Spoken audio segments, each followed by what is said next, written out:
What's up, everybody, and welcome to Shapes of Gaming, the weekly conversational podcast all about video games that's unedited, unfiltered, and unhinged.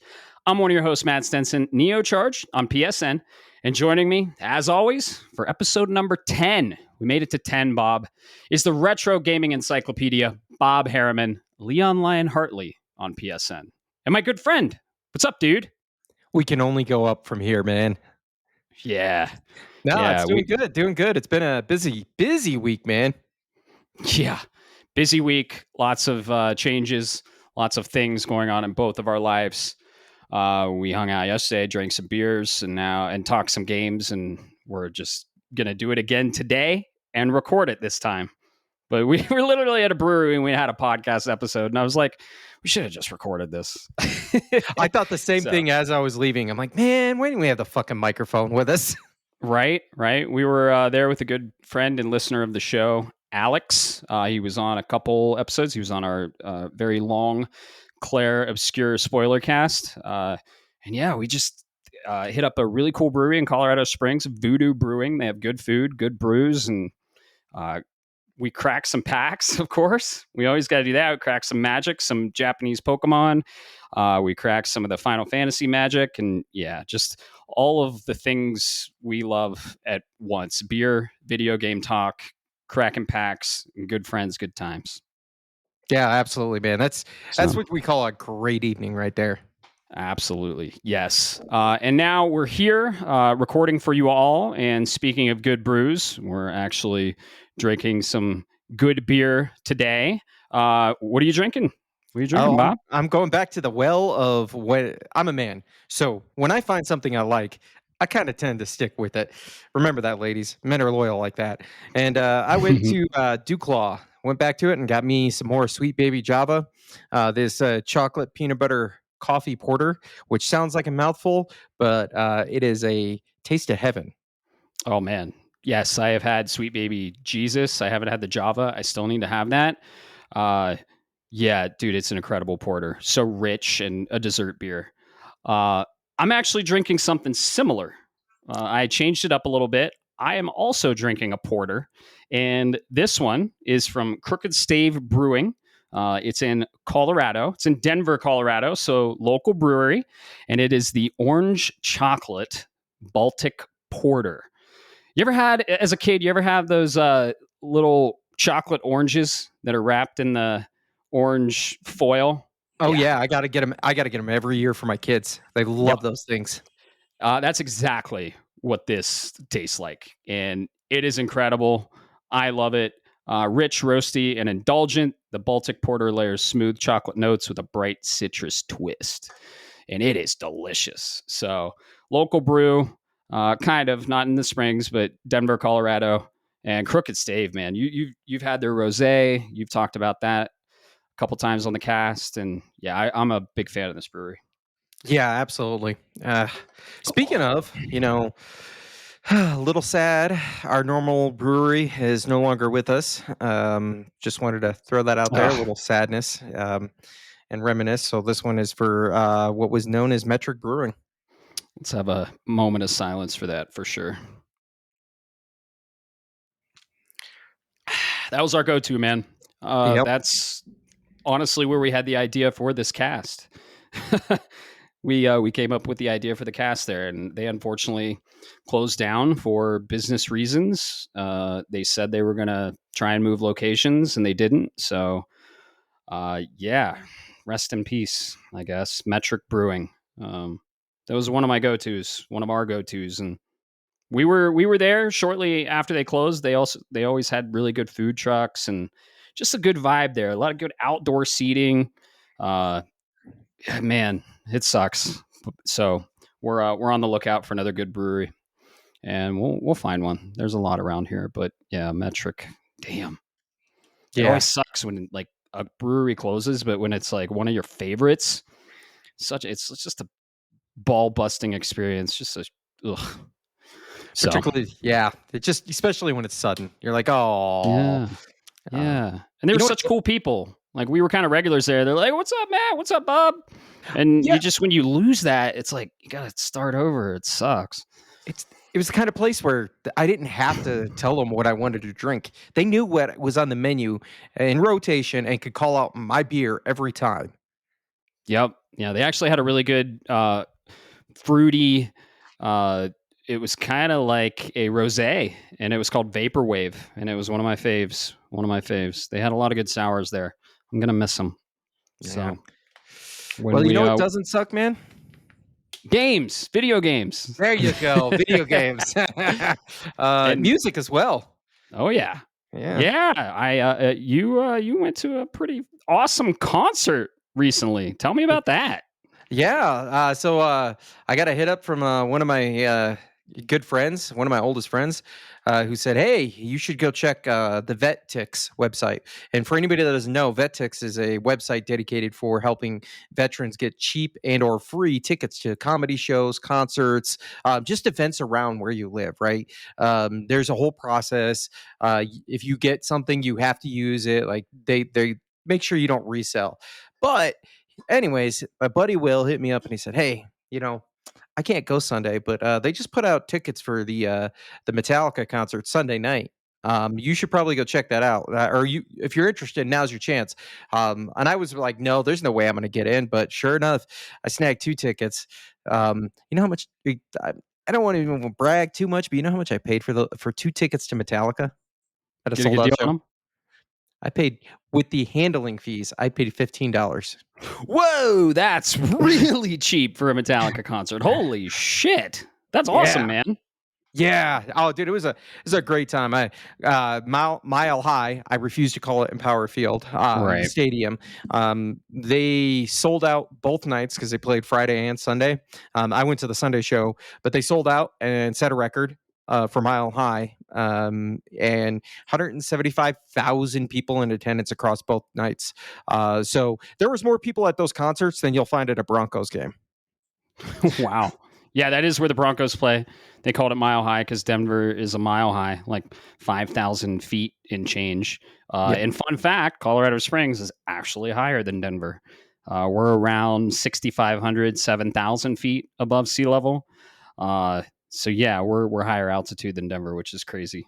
But yeah, man, dude, that's super cheap. And I heard something happened very serendipitous during the concert. Yes. Everybody knows about this one. I called my buddy to give you the backstory, folks. I called my buddy up as soon as I got the tickets, who I know is a huge fan. He's a bass player, has played professionally on tours and stuff. I called him the day after the show, and I got the only first words out of his mouth. I didn't even get to say hi. I already fucking heard. Don't you say anything, because as Metallica comes on stage, they start playing Ride the Lightning, and a thunderstorm rolls in with not just thunder, but lightning crackling through the sky. Um, that is like serendipitous, is the best way, is the way you put it. And I think is the most apt description, man. Which is great because I'm Metallica, I'm going to go see all day long. But really, that's not even the reason I was there. Yeah, that's so incredible. Yeah, the fact that it was an outside venue, they were playing Ride the Lightning, and then a lightning storm happened. That's nuts. We actually get a lot of lightning here. Did you know Colorado Springs is one of the cities that has the most lightning strikes per square mile? No, I didn't And know that, but now you mention it, that makes sense though. Yeah, we have a ton of really cool, very pretty lightning storms here, and that's actually why Nikola Tesla, did all his experience in the foothills of Colorado Springs. We have a monument to him. He did all his experiments here, and that man was a genius. No idea where his stuff went. Don't want to get into that, but Nikolai Tesla, we have a lot of stuff named after him here, and he did most of his experience, and he had his headquarters here in the foothills of the Springs, because we're about I don't know, 30 minutes from the foothills of the Rocky Mountains, so it's pretty cool. We love it here. But yeah, most lightning strikes per square mile here. So Man, I just I wish yeah. I would have known that now. Now I'm going to use that as a I don't know. It'll come in handy. Yeah. Fun fact: lightning or thunder is my favorite element in a game, and I I like the power of it, but its power dialed down and centered down into one point of contact. So it's like harnessing, it's like the ultimate form of harnessing anger or power because you're direct with it. And yeah, Neo Charge, the charge is actually derived from my love of the element lightning or thunder. So every time in a RPG or any magic based game, I usually prioritize doing the thunder spells or the lightning. And, you know, Ramu from Final Fantasy series is one of my favorites. Of course, Bahamut's my favorite. But yeah, I love lightning. And it's funny that I live in the city that has the most lightning strikes per square mile. I didn't know. I learned when I came here. But yeah, that's my name is actually based off that Neo Charge because I like the element lightning. So fun fact. Dude, that is some next level stuff. And I thought my user handle had some deep cuts. Oh yeah, it definitely does. But yeah, you just got to be intentional with You stuff. you know what that So makes me think, man? what? I feel bad for the Gen Alphas out there that have got to create these online handles nowadays. Our Mm-hmm. generation, we got to snag all the cool stuff. Um, and now you got Gen Alpha who's like, oh, that username's not in use. Can I add XYZ to it? And they have to use random numbers because our generation took all the 69 and 420s. Yep. Originally, it was Neo Charge 7 because I had to have a number. But I think it was like 5 years ago. PlayStation cleared the cache of all their old PSN names that weren't being used for the last like 10 years. And during that, you could name change once. So I snagged Neo Charge with no number. So Ooh, yeah, that is sexy, man. yep. Where do you think the 7 comes from? The That's going to be a Final Fantasy 7. Well, you'd think, but no, actually. The 7 comes from the 7 sages in Ocarina of Time. Ooh, Yep, that's which good. is That's a good one. which is in my top 10. Looping it around. Maybe. Yeah. For episode number 10, we're going to talk about our top 10 favorite games of all time. We've been waiting on this and we've been wanting to do this for a while. So that is our main topic, as you can see in the title. I can't wait to talk about them. We've been gaming for a while and we're probably going to have some pretty uh, divided lists. We might have some that are that sync up, but we'll see. Yeah. Before we get into the main topic, though, let's do a little bit of housekeeping. What do you say? Hey, let's go to it, man. So the question is, and still putting it out there, everybody asks, I found you on Spotify. You guys mentioned the Discord channel. Go ahead and you can find the Discord link. It is in our link tree, which is at the, just go to your website, browser of choice, whatever it is, and go to linktr.ee/shapes of gaming. That's linktr.ee/shapes of gaming. That's our landing page. So if you hear about this through word of mouth or whatever have you, you go ahead and you go, that's the website. It'll send you to the Discord. It sends you to all of the socials. It sends you to where you can find the actual streams for all of your podcasts. So it is your one-stop shop for everything. Yep, exactly. The Discord is where everything happens. All the fun gaming talks happen. We have channels for everything. We have a good time there. Join the Discord, hang out. You'll get the announcements for all the episodes every Thursday morning. And then if you go on the link tree and do the podcast section, you can use Spotify or pretty much any podcast app of your choice. 80% of our listeners use Apple and they use Apple Podcasts. So you're probably on Apple Podcasts. And thank you. And if you subscribe to that, helps us. And you get episodes as soon as they go live the morning of Thursday. We get them, put them live Thursday at 5 a.m. MST, 7 a.m. EST, 4 a.m. PST. So yeah, you'll just get them automatically downloaded to your device. And if you love what you hear, or you have any questions, comments, concerns, thoughts, ideas, hit us up. Send us a message on the Discord. We're there daily. We listen. We see everything. And you can interact with us. If you love the podcast so much, you can leave us a rating, leave us a nice little review if you want. That helps too.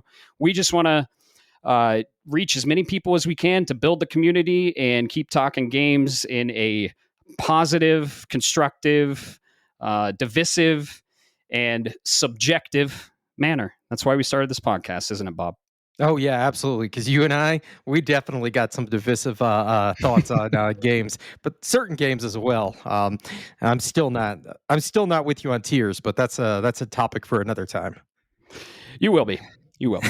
We'll Especially on the see. Switch too, man. It runs beautifully on the Switch too.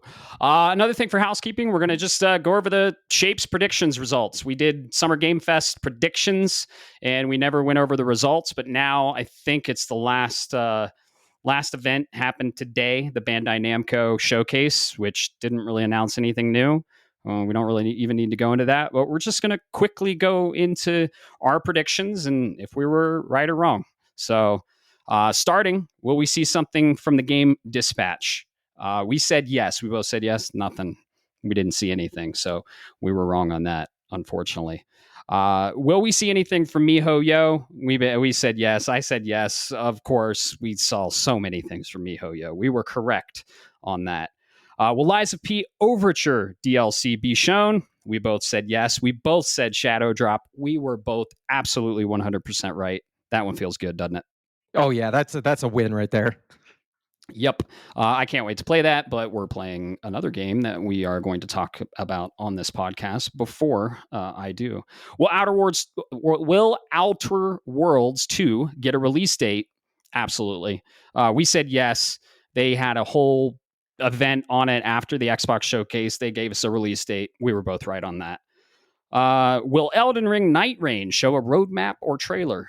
We both said yes on that. Unfortunately, we didn't hear anything, or fortunately, we didn't hear anything on Night Rain Elden Ring. But Fortunately, unfortunately, that's a faux pas. I know. I'm a little biased against that. Unfortunately, we both said yes. I figured they were gonna talk about that, and a lot of Keeley's shows has From Software stuff on it. But nope, we didn't hear anything about that, so we were wrong. Will Starfield be announced for PlayStation? We both said yes. That was one of my predictions. I said it was going to release fall. Crickets. We didn't hear anything from that. We were both wrong. Will we get anything announced for Hollow Knight Silksong? Yes. We both said yes. I said yes. And I said a release date of October. We did get an announcement for Hollow Knight Silksong this year, and we didn't get a new trailer. It was at the Xbox showcase for the ROG Ally X or whatever. Man, I'm still concerned about that game. What about you? Oh, absolutely, man. I feel like we got enough to quantify that. Yes, we got something, but at the end of the day, what we got was a promise from Sarah Bond that it's coming this fall, Right. and if I could cash that in for money, I'd be well as rich as her. But unfortunately, no. And between her and Phil Spencer, I do not trust that marketing tactic. So I'm hoping for all the Silk Song fans out there. I am not a Hollow Knight fan. Uh, just because it's never been my thing, right? And it's just one of those games you can't get into. But I recognize a quality game, and I feel bad for all of the fans out there because this is what it's been like being a Half-Life fan for 25 years. Or so I apologize, and I really hope you guys get it this year because it looks beautiful. I'm a huge Hollow Knight fan. Been waiting for this for a long time. And I really hope it releases this year. One, because I really want to play it. And two, I have it drafted. And three, Team Cherry really needs to release it this year or they're in trouble. I'm telling you that Yeah, right now. And absolutely. They I haven't want to see dropped them anything as in a a while. developer succeed. So yeah. Ooh. Let's see. Will we see a new trailer for the game Replaced? We both said yes. We saw nothing about it. I think this game is in trouble too. Xbox is in trouble all around, which we'll get to in the news. Let's see. Will Hello Games show anything from the game Light No Fire? I said yes. You said no. The answer was no. They didn't show shit. So you were right there. I was wrong. Will we get a release date for a release date trailer for Hades 2? I said yes. You said no. The answer was no. We didn't hear anything from that. We got a release announcement that it was going to be on Switch 2 first, but no window and no release date trailer. This next one just makes me happy. Will we see a trailer for Resident Evil 9? We both said yes on this. And of course, that was true. They ended the Summer Game Fest showcase with Resident Evil 9. And oh boy, we're both excited for this one, aren't we? That's my most anticipated of 2026 right now. And we're not even halfway through 2025. So to say I'm excited is an understatement. Yep, I couldn't be more excited. I still think there's some more surprises in store for that. I think we might get a dedicated state of play for it, or maybe I think at minimum we're going to get another trailer for it that's going to show us some familiar people in the series. I still, I think Game Awards, man. yeah, Game Awards would be a good place to do it, and I still think we're going to see my boy Leon. One can hope. Will we see the Final Fantasy IX remake? I said no, definitely not. You said yes. We did. We saw nothing from that, but it's. I think it's still. I think it is in development. I think it's coming. But we got a solid announcement from Square in the state of play. So we did see that, but we didn't see anything from 9 remake. I don't think we'll see anything for a couple more years. Honestly, I hope we see something, but I don't think it's gonna happen. No, it's Final Fantasy 7 time right now. Yep. This one really surprised me, and I definitely think we're going to see this at the Game Awards. Will we see a new trailer for the Tomb Raider reboot? I said yes. You said no. We didn't see anything about it. I thought for sure this was going to be a Summer Game Fest thing. It's probably going to be a Game Awards thing, which we're going to try and be there. I'll be there. You might be there. We're going to try and be at the Game Awards, and maybe I don't know. We'll report on it as best we can. Will we see a new trailer for the James Bond game from IO Interactive? We both said yes, and thankfully we did see it, and it looks amazing. It's one of my other most anticipated games of next year, and I know it's yours too. Yep, hands down. This surprised me too for the Xbox showcase, which was not for us. Let's just say that, and I think it was worse than last year's. But will we see anything from Kojima's game OD? I said yes. You said no. We didn't see anything. You were right. I was wrong. Will we get a release date for Ninja Gaiden 4? Of course we did. Fall. We got an actual release date. The release date slips my mind. It's sometime in fall, but we did get that. We both said yes. We were both right. Will we get a release date for Ninja Gaiden Ragebound? I said yes. Day of. You said yes. I was partially right. You were fully right. We did get a release date, but it wasn't day of. I thought they were going to shadow drop it like they did Liza P. Yeah, that would have been sick. Two of them in one time like that. I will tell you, Ninja Gaiden 4 is October 21st of this year. Awesome. And then when is Ragebound? Isn't it August? That sounds right. Actually, no. July 31st is what I'm getting. Which 1 day off. Oh man, wait. Can you believe it's already July? That means we got less than a month before we get Ninja Gaiden. Yep. 2D Ninja Gaiden, by the way. Pixel art. I can't wait. The game's going to be amazing. 2 more. Will we see Red Dead Redemption 2 on Switch 2? We didn't see shit from Switch 2. We both said yes. We were both wrong. We didn't see shit from Switch 2, the entire thing. They had a direct. They had their own direct, but we didn't see anything in any other events, and they didn't announce Red Dead 2. It's coming. I think maybe a few more directs we'll see it. This was way out of left field, and I knew it wasn't happening, but I had to put it on there. You, of course, said no to this, and you're a very smart man for doing so. Will we get a Metroid Prime trilogy remastered for Switch 2? I said yes. This is a hopeful fan prediction. Of course, we didn't see anything from that.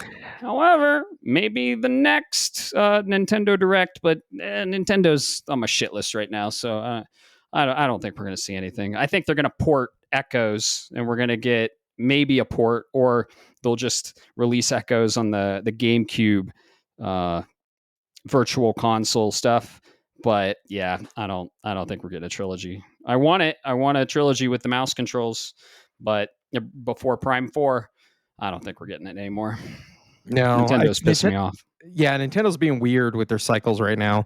They're losing a lot of faith with a lot of customers, including myself right now. Same here, and we're going to get into that in the news. So that was the housekeeping. We wanted to do the Shapes of Gaming. I think that was episode like 6 or something. We did the predictions, and those are the prediction results. Who won? I don't know. I'll have to count it and I'll put it in the Discord. It looks like you may have won by a little bit, but we'll see. I'll add it up. Maybe when you're going through one of the news items, I'll add it up and then interject and say who won. But who cares? It was fun. Summer Game Fest 2025 is behind us. There was a lot of awesome announcements, a lot of things not for us. I'd say 80% of the stuff was not for us. Let's just say that. But the announcements that we did get were incredible, very big announcements. And just real quick, what was your major announcement of Summer Game Fest 2025? Oh, I mean, it's a coin flip. But if I'm going to be honest, it's going to go with I'd have two games in mind, but I'm going to go with the one that actually has a release date this year, and that's for Outer Worlds 2, which is funny because that's an Xbox thing, and I don't even own an Xbox in this house anymore. Just what I saw got me hyped for this game so much, and the fact that we have a release date and you can see the team is passionate about the project, but it's Obsidian as far as I'm concerned, they've yet to let me down. So, but that's definitely that was my highlight of the entire event. I'm guessing here for you. You'd be Hmm. surprised. Actually, I don't Um, know. It was a pretty lackluster Summer Game Fest, if I'm being honest. it was a lot of the stuff wasn't for us, but there were some really fun, unique announcements. And I'd say my I mean, Resident Evil 9, we knew that was coming. That's kind of a given. Super excited for that. But man, Game Freak came out of left field. I love them for what they've done with Pokemon from a gameplay perspective, not necessarily a performance perspective, but Beast of Reincarnation was actually my uh, gem of the entire shows. I want to know more on this game, and it looks incredible. And the fact that Game Freak is doing it is just wild. That's what got me the most out of that trailer, and I should have guessed that, but that was the thing that got me was you saw the trailer and you went, "Ooh, this looks entertaining," and then it just pans to that dark screen and it just says a Game Freak game. I think both you and I just looked at each other like, "Wait, what is that? Does that say what I think it says?" Yeah, it was crazy. I was like, I thought they were on Nintendo's leash. There was a small clip of gameplay that the frame rate did not look great, but probably pre-alpha, alpha stuff. You never know about that. It's definitely something I'm keeping my eye on. You always got to keep your eye on stuff about that, and yeah, that links up with something I'm going to talk about in the news. So, yeah, Summer Game Fest was fun. We watched a lot of the events in person, had a blast. Can't wait for next year. Can't wait for Keely's next event. We're going to try and be there in person. I definitely know I'm going to be there. We're both going to try and be there. It's going to be fun. I've been to the Game Awards 3 times, and I haven't got to go back since COVID happened. And one time they canceled it. One time there were a bunch of restrictions. And now is the time because I still think Claire Obscure is going to win Game of the Year. And I want to fucking be there for that, dude. Yeah. I Oh, want yeah. to. That needs to be Game of the Year. If it's not, Yep. I'm calling it rigged. Yeah. Right. It definitely deserves it. So I'm going to try and be there. I've been like, I'm going to the Game Awards. And then like things come up. Nah, man, it's happening this year. I'll be there. Hopefully you'll be there with me, but we'll see. We'll see. Let's get into the news. Let's get into the Yeah. news. Go So, ahead. you was going to say, all right, Let's. I guess I'll start it. Yeah. All right. Well, I guess this is a follow up from last week. That was reported that Xbox was getting ready to lay off massive layoffs, quote unquote, and that just now broke again today. Unfortunately, it's not just the layoffs that are impacted. Matt, have you heard about this? Yes, I have. We have a little group string. We've been keeping in contact, and yeah, it's another blow to the game industry, and it fucking sucks. Yeah, Xbox has officially went ahead and not only canceled its Perfect Dark reboot, which I could go on about for a while. It's closing the developer that started that, um, the initiative, which is weird because these guys just started in 2018, so it's been right around a full dev cycle, and now we're getting a cancellation, that tells me either A, this game was in a lot of trouble, or B, there's bigger issues with Microsoft. And unfortunately, I think it's at where it's at because I don't know about you, but I was a huge, huge Perfect Dark fan back in the day. It was one of the greats on the 64. It's awesome. I played it, beat it. I was looking very much forward to this one. We got one on the 360, I think, that I never got a chance to get around to. Right? Did you Yeah, play that one? Yeah. I played it. It wasn't anything to write about. The 64 games were the game, Yeah. should I say, was the best. Yeah. For Uh, sure. but yeah, definitely a moment of silence because this game was announced 2 years ago, maybe over at this point. I'd have to check and go look, but just to see it cut out from under its knees. And the worst part is the initiative being, is going to get spun off. Well, I hope and they all bounce back on their feet. I hate to see people lose their jobs, especially in this time and age that we live in. But to Microsoft still owns that IP, which means this is another IP that they have their hands on that's going to sit dormant.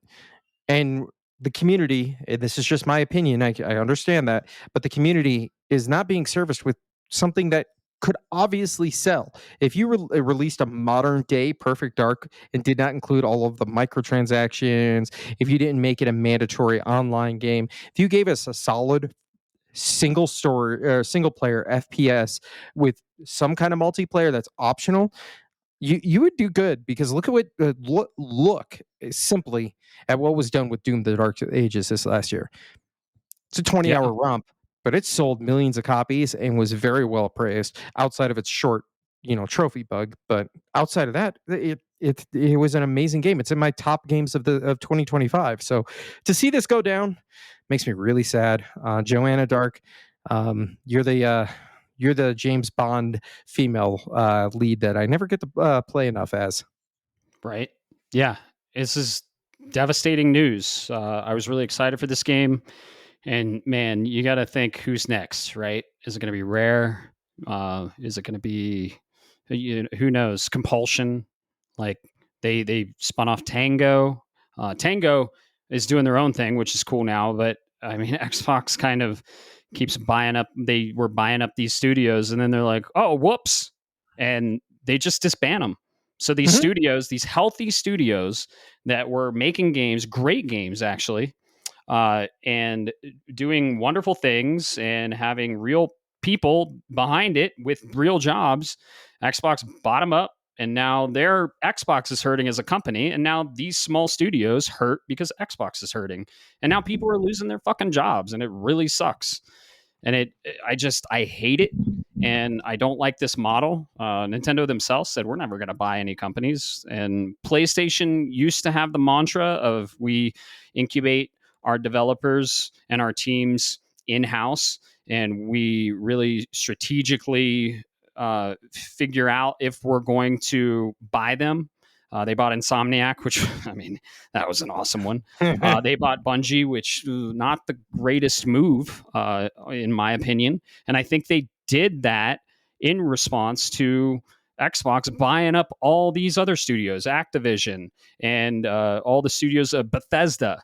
And they're like, well, we're going to get Bungie. And I don't think that's going to work out for them very well. I just think you need to create your own studios, bring in talent from other awesome developers, and just work with them for a while.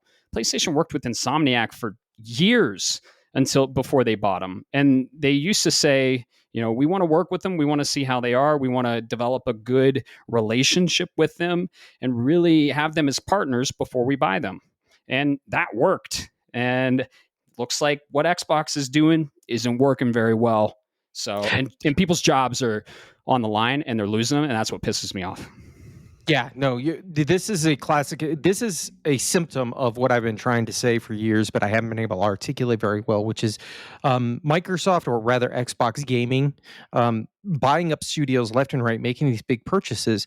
It sounds really cool. Oh, hey, we're going to bring in now, you're going to have this library of suites of IPs and all this other stuff that's going to seem appealing. But Matt, I work in a company. Like I literally at my job, you see this in not just my industry, but other industries where an organization purchases a smaller one and they make them part of the quote unquote family.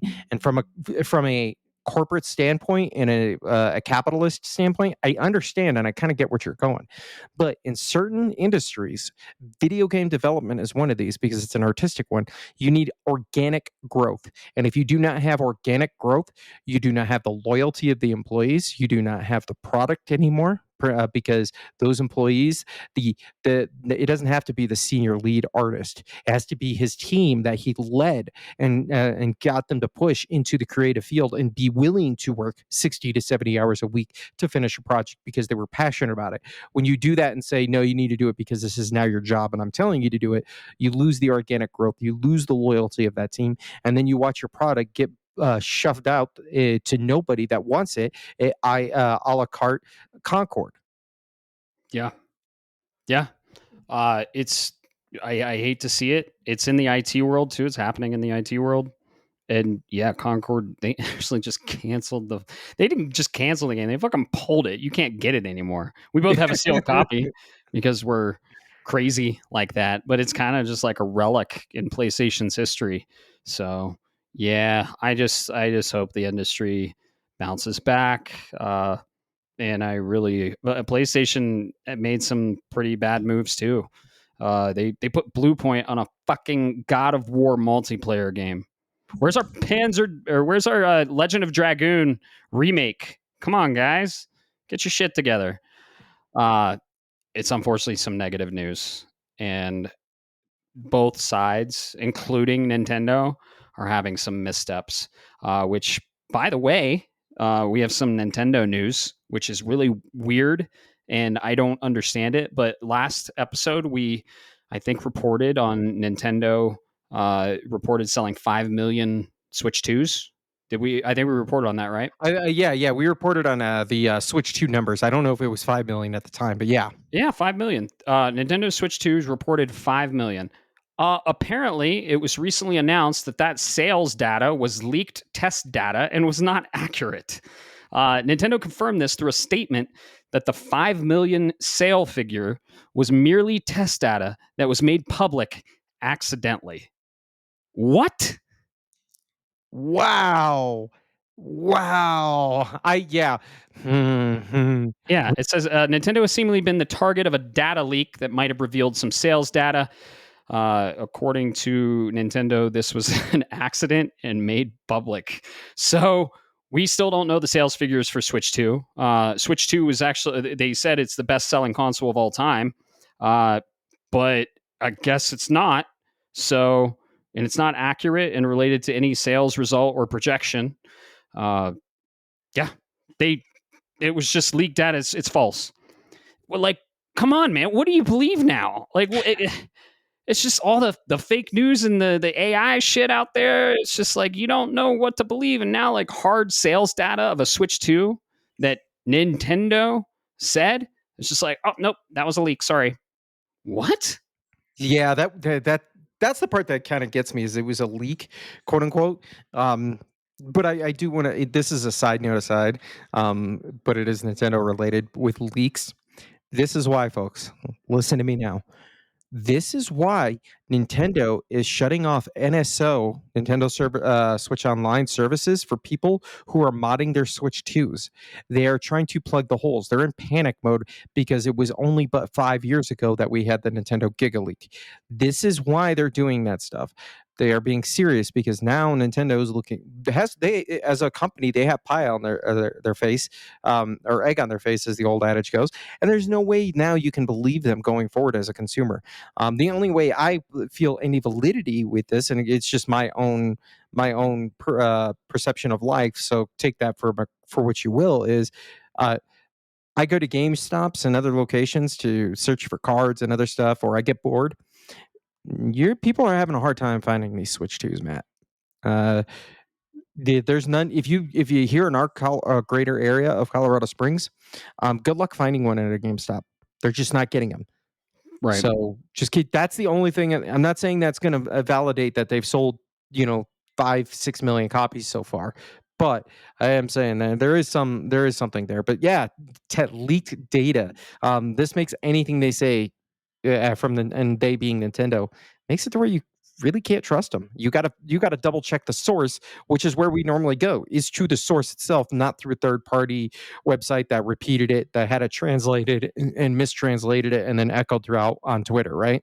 Yeah, yeah. They corrected it, and they said in the first week, the Switch 2 has sold more than 1.1 million units, like a fifth of what they originally said.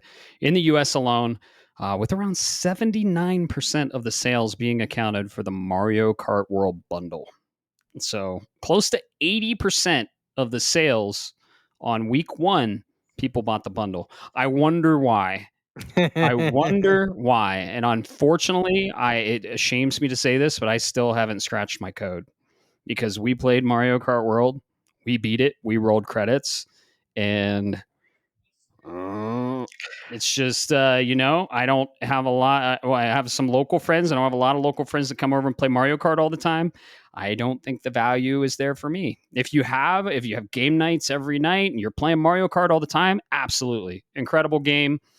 In my opinion, Mario Kart 8's a little better, but we're in like year 10 of Mario Kart 8 and year 1 of Mario Kart World. We'll see where World goes. But I don't own Mario Kart World. I got the bundle though, so I'm part of the 80%. Yeah, I haven't scratched that code yet because I'm playing a game now, and we got another game for Switch 2 coming out, and I just finished Echoes of Wisdom. Time, man. It's time.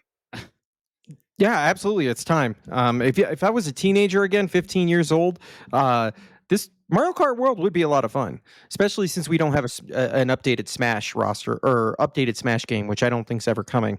But that's a different point, or that's a different thought.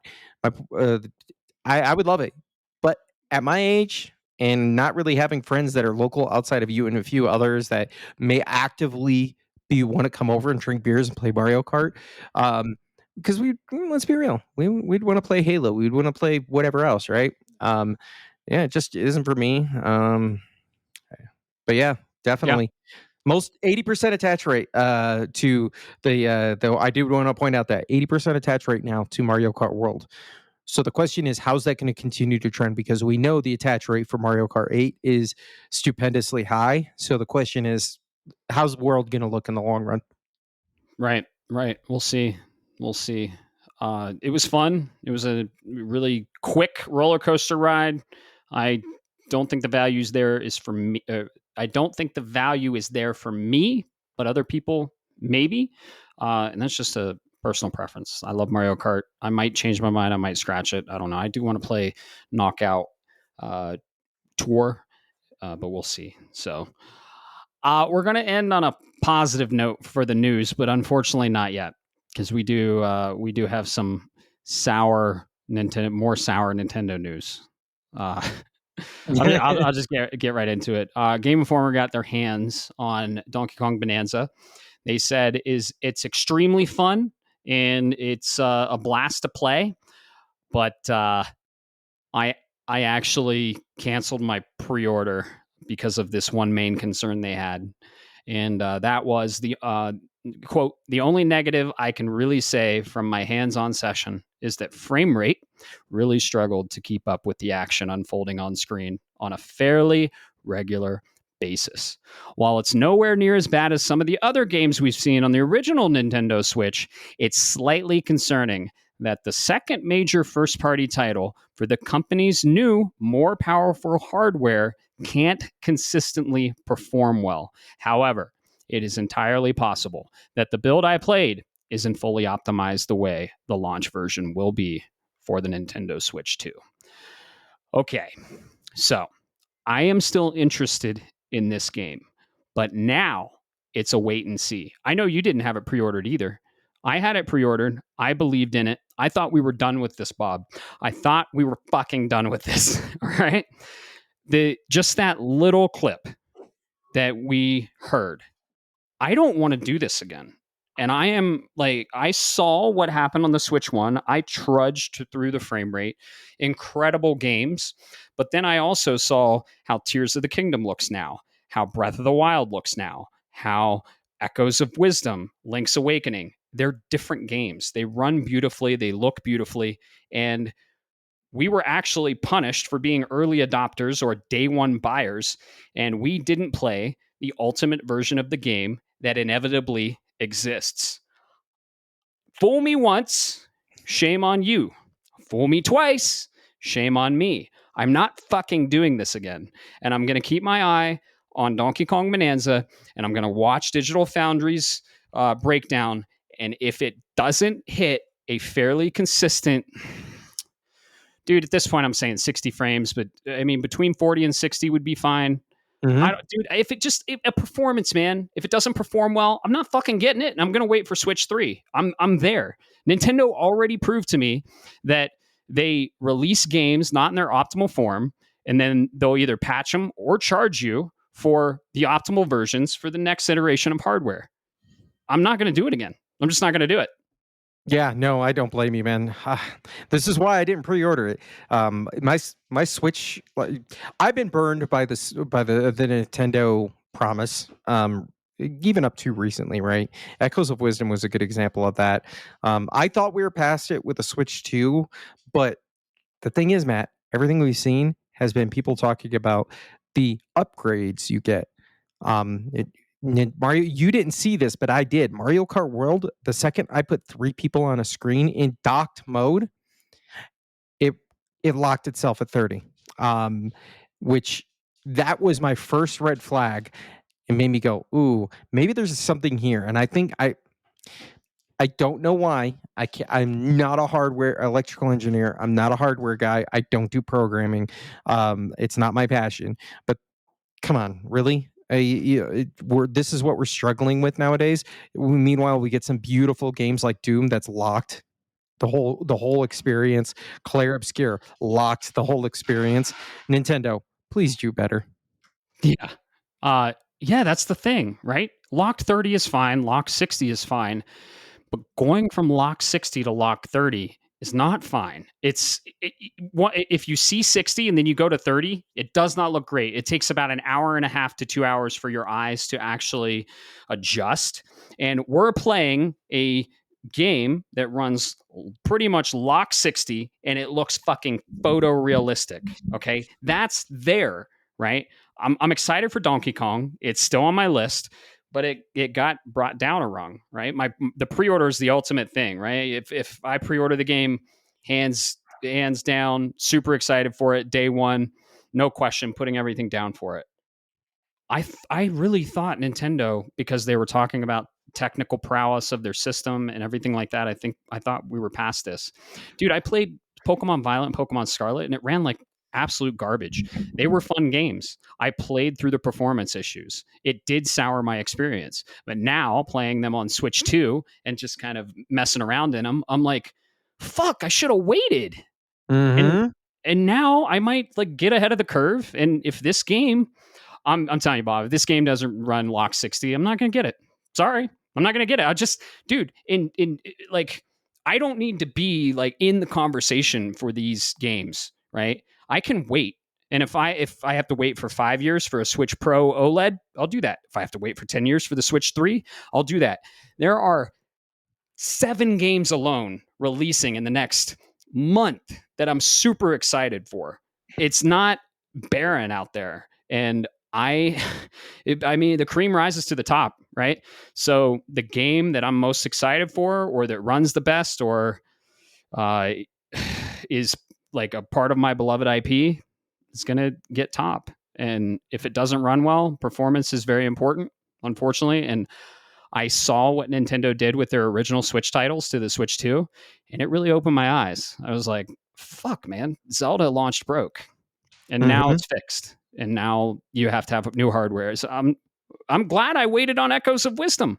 It was a game, Zelda. It's like my favorite IP. It was a game I waited for because I knew it was going to get fixed on new hardware, and it did. And I'm so glad I waited. And that experience, I'll wait again. I don't care. I don't blame you, man. Yeah, There's too much shit to play. there's too many games. That's it. My only concern with this is if this is what actually happens. We don't know because this is Donkey Kong Bonanza is not due for another what 2 weeks. right now. It comes out on the 17th of July. It's got to be in Goldmaster.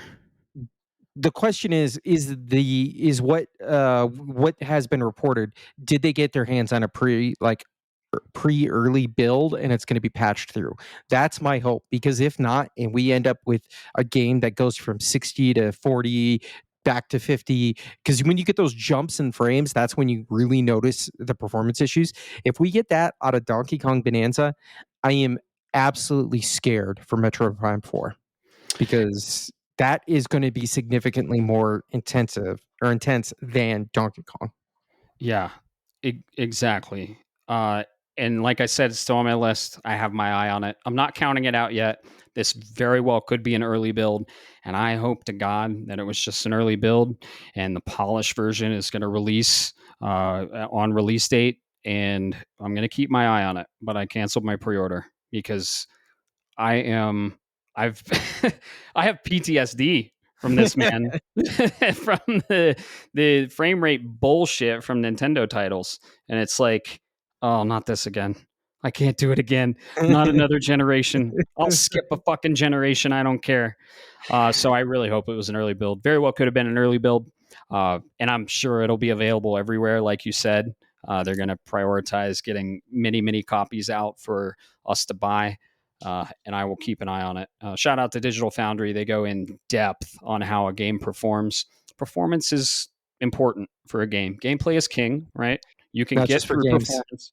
Yeah, of course. For all life aspects, right? You got to perform well.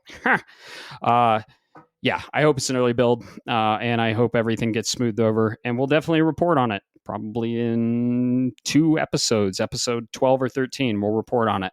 I probably won't be playing it because I'll still be playing the game that we're playing that we're going to be talking about. Yeah. So I said we're ending on good news. We're going to end on good news. A very beloved franchise that is kind of an indie game, one I recommended to you. The DLC was finally announced. And that DLC is for Chained Echoes, Ashes of Elrond. We finally got a release date for this. And this DLC, we don't know if it's free or not. Probably won't be, but looks really cool. Chained Echoes, incredible pixel art, turn-based RPG. Very inspired by some of the greats, Final Fantasy VI, Chrono Trigger. Pretty similar to Sea of Stars, different battle system. And there's mechs. So, but we are getting Ashes of Elrond. It's going to be available for Chained Echoes on August 7th. We finally got a release date. So I did. I wanted to end on a positive note, and I'm very excited for this. Actually, you played Chained Echoes, you beat it, you platinumed it, and I picked up the awesome physical edition. This had been on my dashboard for a while, and I was always intrigued by it. And I finally played it, platinumed it, I think a year ago, and I absolutely fell in love with it. It's an awesome game. I'm super excited for the DLC. How about you? Dude, this is just going to be like Sea of Stars DLC, where it's pretty much going to be a full stop. And I think I can sneak it in right in time, just because Chained Echoes is an amazing. I'm so glad you recommended it. It's an amazing turn-based RPG. Uh, it is different from Sea of Stars, where Sea of Stars you can, for the listeners out there, Sea of Stars is like Chrono Trigger and a lot of more traditional turn-based RPGs, where at the end of battle, your health and your resources and all of that still matter. Like you use half of your MP to get through a battle, or all of it because you cast a powerful spell, you're hosed going into the next battle. You better plan ahead, right? Chained Echoes is different in that regard. This has got a lot of, I don't want to say Persona style uh, combat, but it kind of does. And what I mean by that is every engagement is a puzzle, and you need to solve that puzzle, and it has a lot of push and pull with how you do and what options you take and when you take them, in order to keep certain elements. And I don't want to spoil it too much, but to keep certain elements like a certain bar, a balance bar in effect. And that is important for the battle. The good news is that's how they focus their combat, because once the battle's done, you're back to full HP, you're back to full MP, you got your resources, boom. So it's a really good and interesting, it's a very unique approach in that regard. Um, Yeah, to be honest, I'm gonna be honest with you, man. Story not as good as Sea of Stars, but gameplay wise, it's a phenomenal RPG. 16-bit, kind of leaning towards 32 a little bit if you're looking at just pixel art still. But yeah, August 7th, I'll be all over this game. I hope it's free, but if not, they're getting my fucking money anyways. Yep, same here. You can get it on Steam, PSN. It released in 2022, and yeah, if you liked Final Fantasy VI, any of the old RPGs, you'll love this. Has an awesome twist, a lot of cool playable characters. I like the story, not as good as Sea of Stars, of course. Like you said, I agree. And it was made by a few people, so incredible indie game and highly recommended. So check it out, and we're getting DLC for it this August 7th. So cool. We ended on a good note. A lot of unfortunate negative news, but ended on a good note. So what do you say we get into what we're playing? Because we're playing the same game. And we can probably touch on this pretty quick before the main topic, because the main topic is definitely the star of the show. But we really need to talk about what we're playing. And Yeah, I think so. I don't know how you want to do this because I think you're farther than me. Further, not farther. right. So I don't know how you want to do this. If I can let you just go, and then I'll give you my thoughts from there. And kind of let you take the stage, man. Let's do that. Of course, anything I talk about for this game, there will be no spoilers. It recently released, and I'm talking about the wonderful game of Death Stranding 2 from Kojima Studios. We're back in the world of Death Stranding, and boy, oh boy, uh, what can I say? Like I said, no spoilers, and Kojima was basically like, "Hey, I heard you like Death Stranding, and I know why you're here, so I'm going to give you more of Death Stranding." But wait, and then he just turns it upside down. I'll just say that. Uh, what can I say about Death Stranding? Death Stranding was my 2019 game of the year. Incredible game from Kojima. It is a third-person action adventure UPS delivery simulator,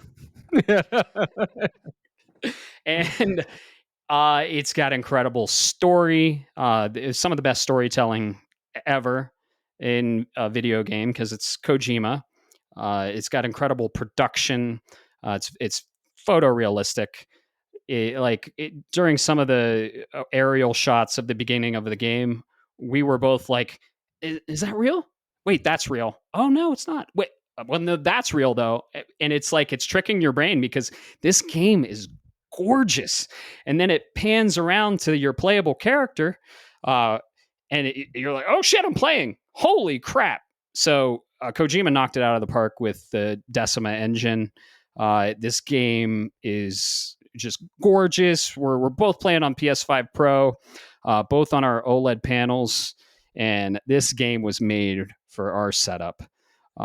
It has Norman Reedus. Norman Reedus was in the original. He's coming back. You are a porter again, delivering packages in a post-apocalyptic world.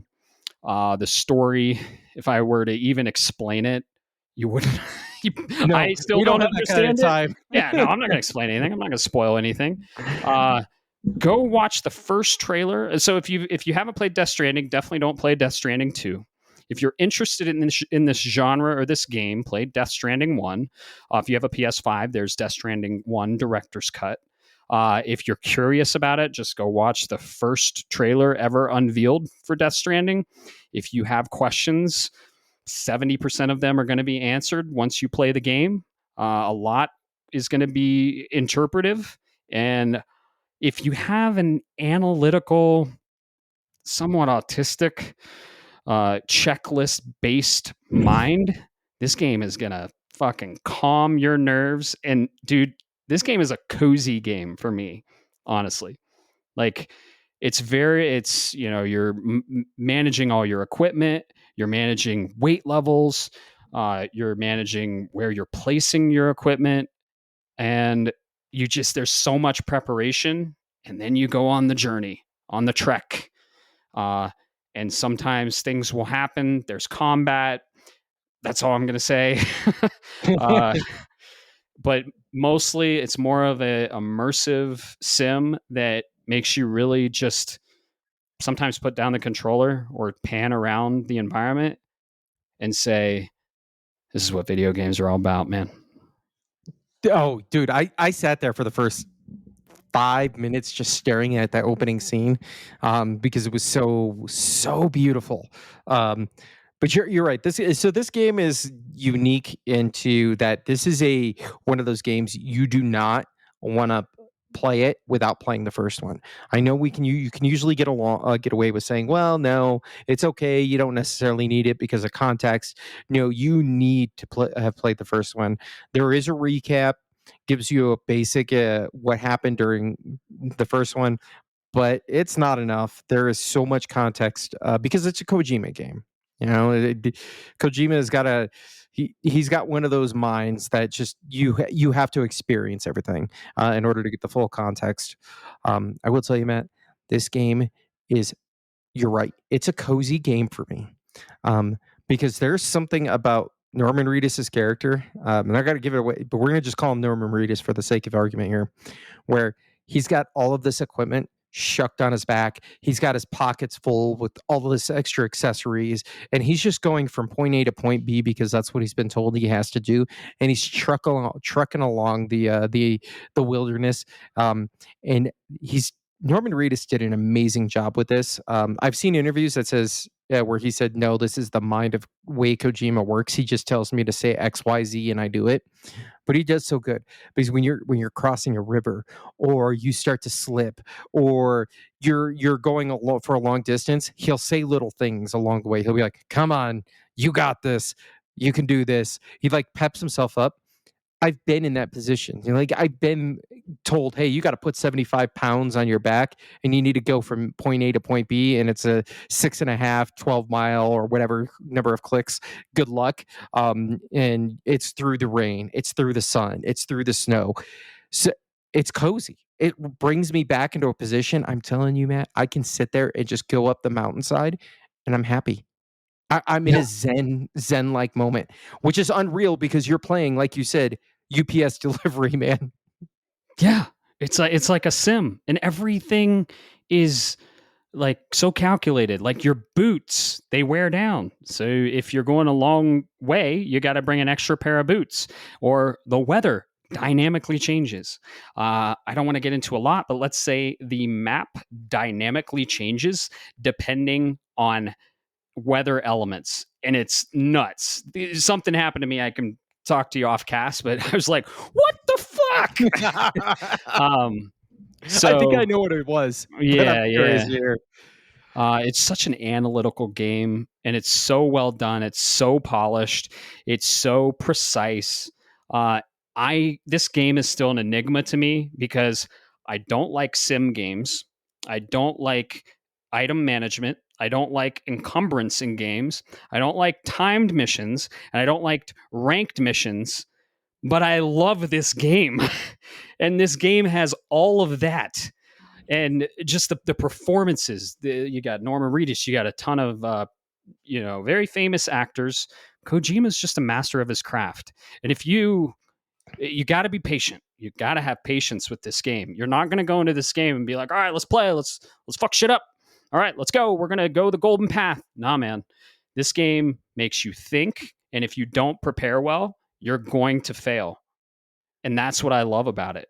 And if you guys are interested, I'm streaming the whole thing, and you can see half the time I'm in a menu just fucking with my cargo and my routes, and the other half I'm just walking. You're just gonna watch me walk. Or there is combat, right? And there's more combat in Death Stranding 2 than there was in Death Stranding 1. Uh, but if you're curious, tune into my stream, twitch.tv/neocharge, and I'm playing it. Just tune in for a little bit. If you like even a bit of what you see, go play it yourself. And there are some crazy surprises. This game has some of the biggest and most twists I've ever seen in a story. The story, if you ever heard it explained not knowing it, you'd be like, are you guys having a stroke right now? But if you play the game and really grasp what's happening, you understand it. And looking back and remembering watching that trailer at the Game Awards and just being like, what the fuck is going on? And then after finishing the game and going to watch it again, you're like, I know exactly what's happening. Everything makes sense. Playing the whole game is like a key that unlocks something in your brain to help you understand the absolute craziness that the story is. And that's Kojima right there. Yeah, absolutely. I just this is the disclaimer for everybody.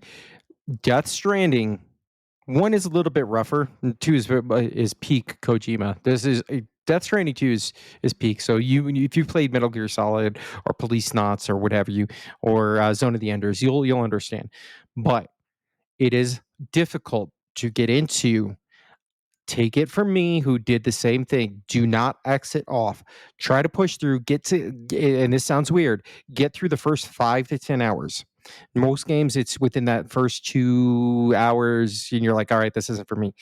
Give Kojima his time, and trust in this. And then if you hit that 5-10 hour mark in Death Stranding 1, and you'll know what I mean by that mark, because there's a certain point in the game where everything kind of opens up and the story really takes off. If you get there and you're like, this isn't for me, I get it. But trust the process. Trust the Kojima-san.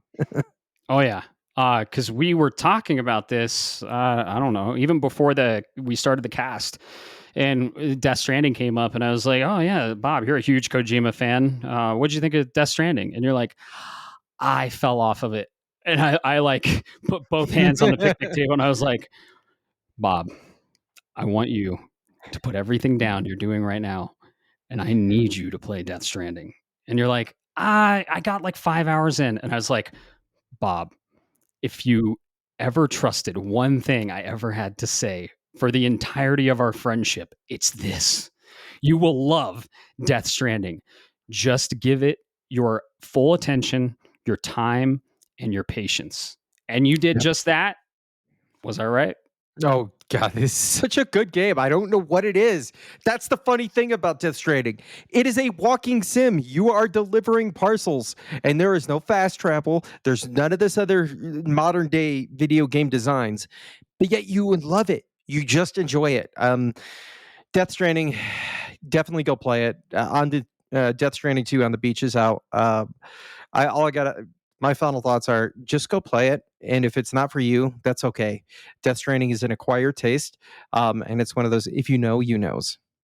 Absolutely. It's like every other video game, it's subjective.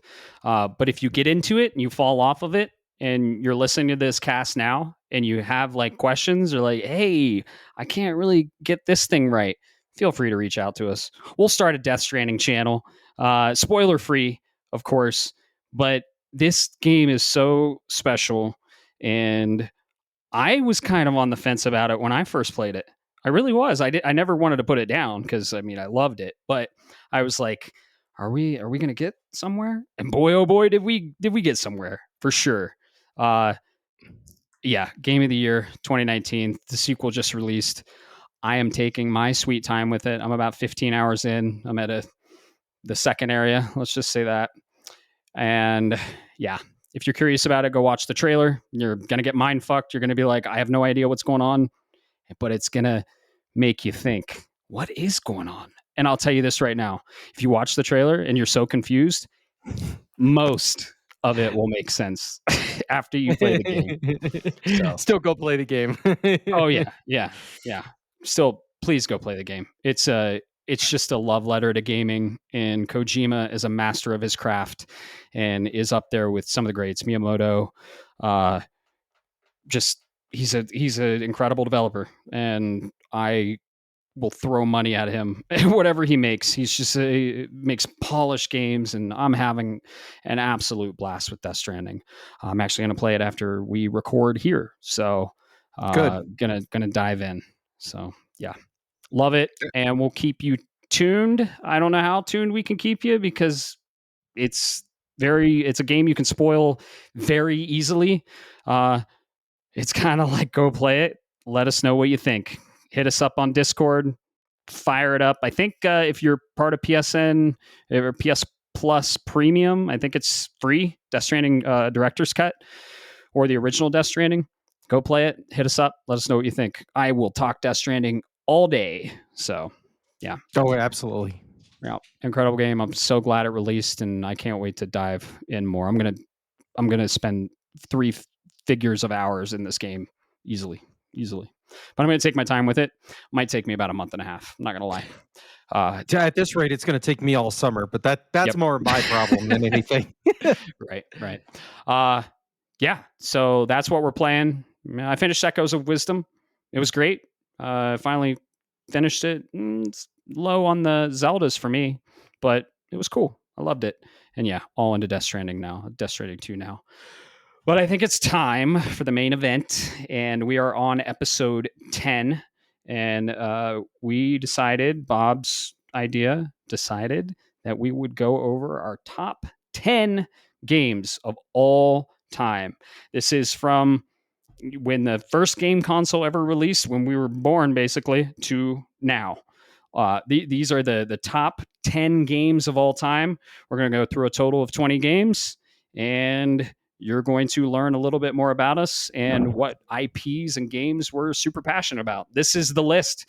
This is the crown jewel of our gaming experiences. And it's kind of hard to like. The top 3 are easy.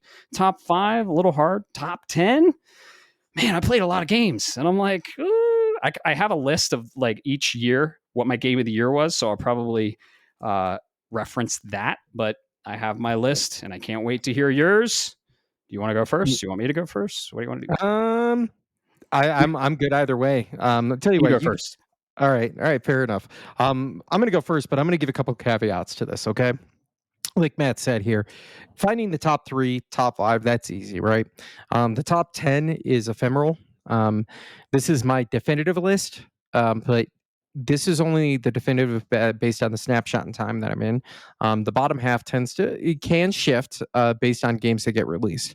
Um, there's a couple of things to note in this is I did not want to. I didn't want to be disingenuous to a top 10 list.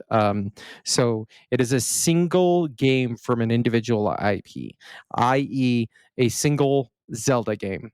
I was going to go further down and do a single IP based on the genre that it feels in. So, a good example of that would be Super Mario World and Mario 64.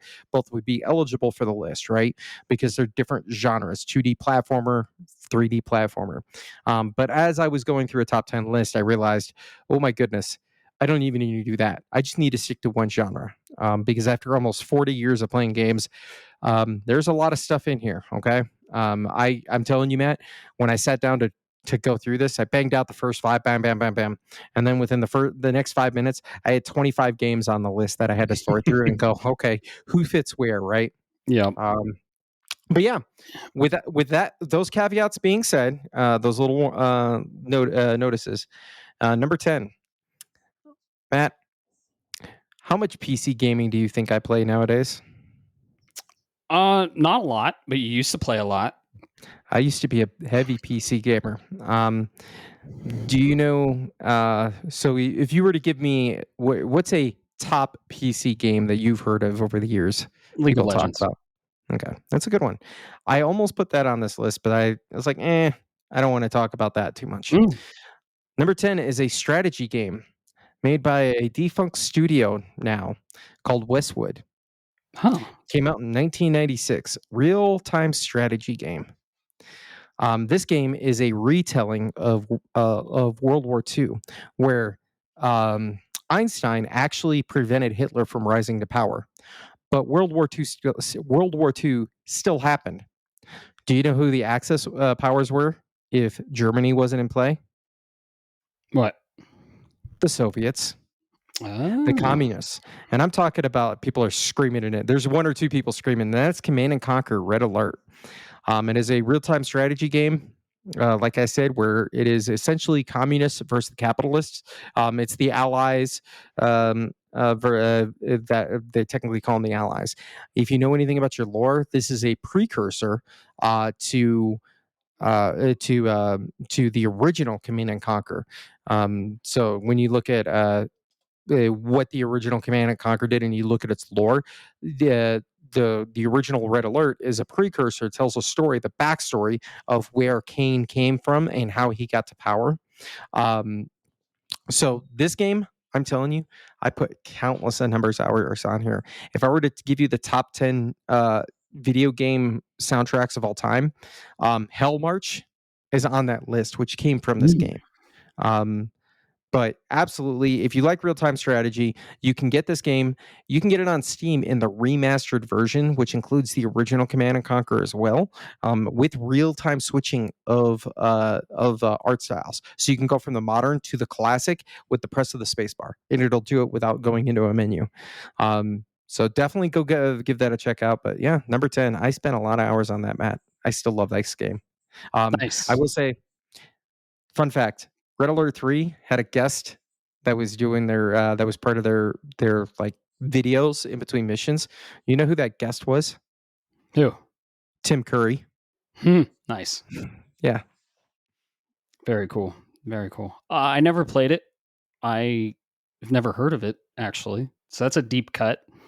But I'm glad you enjoyed it. How many hours did you put in on it? I wish I could tell you. Yeah. I'm no joke. This is probably 1,000+ hour game. I put from back in the day. You can't keep track of that stuff. But this was definitely a game that I played every map. I built maps. I did everything and anything you can think of short of playing online. Yeah. Gotcha. Okay. Yeah. Uh very cool. Very cool. My number 10 is in the same vein. It's not PC. I've never really played PC game. Actually, I on my one of my top games I played first on PC, which I'll get into that. But this was like '95 when I was a little kid, so I'm not really into PC gaming, but a lot of our listeners are. It's a good way to play, whatever floats your boat. This game released on the PS4. I put probably about 3,000 hours into it over the course of the game and the sequel. It's kind of a living game across 10 years. There was a saga. And this game's actually made from Bungie. And I'm getting a tattoo of this game because it holds a special place in my heart. I made friends on this game. I played with so many cool people. A lot of my friends, just so many good memories in this game. Some of the best co-op for the raids. Of course, I'm talking about Destiny. Destiny came out in 2014.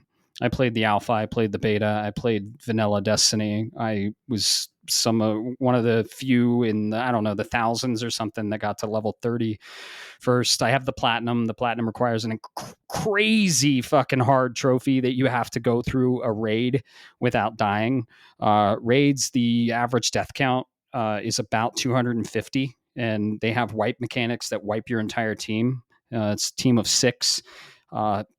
Destiny was just incredible. Was incredible.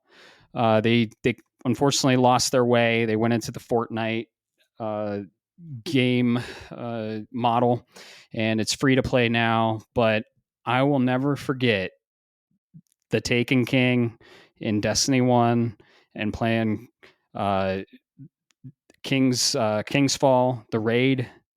Man, Destiny holds a very special place in my heart. I played with actually a lot of people that aren't here today, and I had like I had a lot of really good memories there. So that's my most played game of all time, and it'll probably be it probably won't get crowned because I don't really play living games anymore. Destiny was my first and last living games as a service I've played, and I put 2,000 hours into Destiny 1 and about 1,000 hours into Destiny 2. Warlock, all the way, baby. I loved Destiny, and I hate that it went the way it did. And I would be there front and center if they brought it back as a narrative driven co-op. None of the games as a service, multiplayer uh, microtransaction bullshit. I love Destiny, and I had to put it on there because I played so many hours, and I just had so many experiences with it. And like they would have just social events that were like timed, and the expansions would come out, and it would just be everything, just the only thing everybody was talking about. And it was just, man, I didn't play a lot of other games because of Destiny. I was just playing Destiny every night, all night, raiding, getting six friends together. Some of the listeners of this podcast were actually on that raid team. You know who you are. Shout out to you. Had a blast. I put Destiny to bed and mourned for it, actually. But yeah, it was a 10-year saga, the Light and Dark saga. Destiny, incredible game. Bungie's pinnacle, I'd say, Yeah, other man. than Halo. Yeah. I would, yeah, you're right. You say that for other than Halo, and I feel for you, man. I remember the number of hours I would spend getting drunk and playing Halo 3 multiplayer with my friends. Um, I remember just spinning around, jumping in a warthog, and my buddy was on the back with the turret, and we went like 52-0 because we just ran around shooting the turret, and we're a bunch of drunk hillbillies, just yeah. Um, I miss those days. So to have that with Destiny, I feel for you, man. Where they're at now is a different story. And my only regret is I did not get into that zeitgeist because I feel I would have done the same as you and dropped every other game for that if I just pushed through on it. But yeah, it's a good game. Yep. Hmm. Yep. All right, that was number 10 for you. Yes, it All right, was. I should have probably clarified that as we got going. Um, all right, well, number 9. I got another deep cut for you, Matt. All right. All right. So you remember the old video game console, the 3DO, right? I mean, I know of it. I don't Okay. remember it. I never played it. All right. So there was a video game company, literally publisher, 3DO. They had a developer called New World Computing that was founded in 1984. They unfortunately went out of business and filed in 2003. But they in 1999 they released a strategy game, a turn-based strategy, resource management. Think of it like a 4X game more than anything, right? A la Civilization. Um, they released the base game, um, uh, and at first the base game was cool, and then they released an expansion, and then they released another expansion, and then they released another expansion on top of that, and eventually became the pinnacle. And that game is Heroes of Might and Magic 3. Oh, Um, very cool. I probably put seriously, this was probably your 3,000 hour game into Destiny. This is probably the most played game I've ever put hours into. This is probably, and I'm not joking, and this is not an exaggeration. My friends that listen to this who knew me growing up, this is a 5,000 hour game. Nice.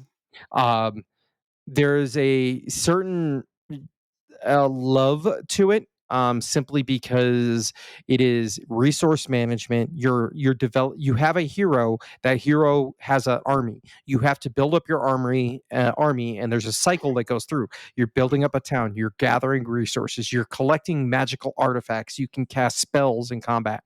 Um, is the FMV sequences, are they very much a product of the 90s? Abso-fucking-lutely, okay?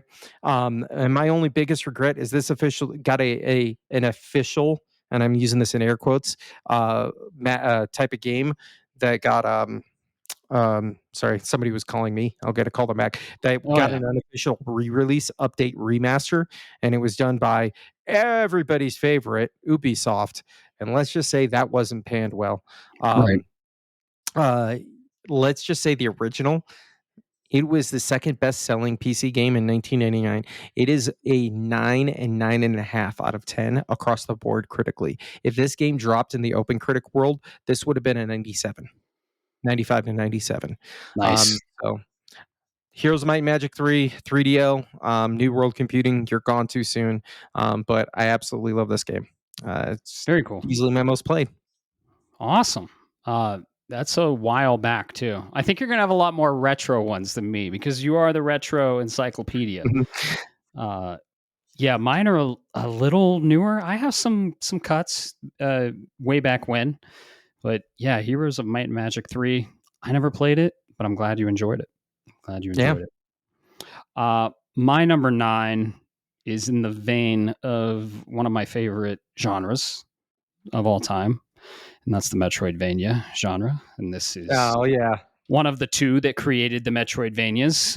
Castlevania is one of my favorite IPs of all time, and the greatest Castlevania of all time, in my opinion, is Castlevania Symphony of the Night on PS1.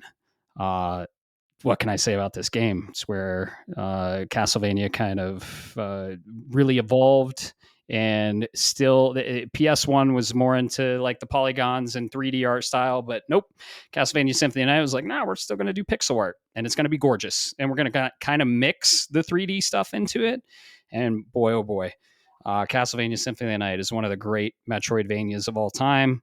It's one of the fathers of the Metroidvania genre, and it follows Alucard, which I don't want to spoil it. I know it's old, but I don't want to spoil him. It's Alucard. He's half vampire, half human, and it's just an incredible game. Very gothic. The soundtrack is one of the greats. I have the Black Label on my shelf because it's one of my Ooh. top tens. Yeah, yeah. I really want Igarashi to sign it, but I haven't met him. I'd love to meet him. But Koji Igarashi is pretty much the father of Castlevania, and he's the one making Bloodstained. Oh my God, Bloodstained is super inspired by Symphony of the Night. I would even say a spiritual successor to Symphony of the Night. And yeah, best Castlevania. It's well known to be one of the best Castlevanias of all time, and boy, it was just one of the greats, a classic. Mm-hmm. And there's if you think you're done with the game, you're not, and it flips it. That flips the game on its head. Let's just say that.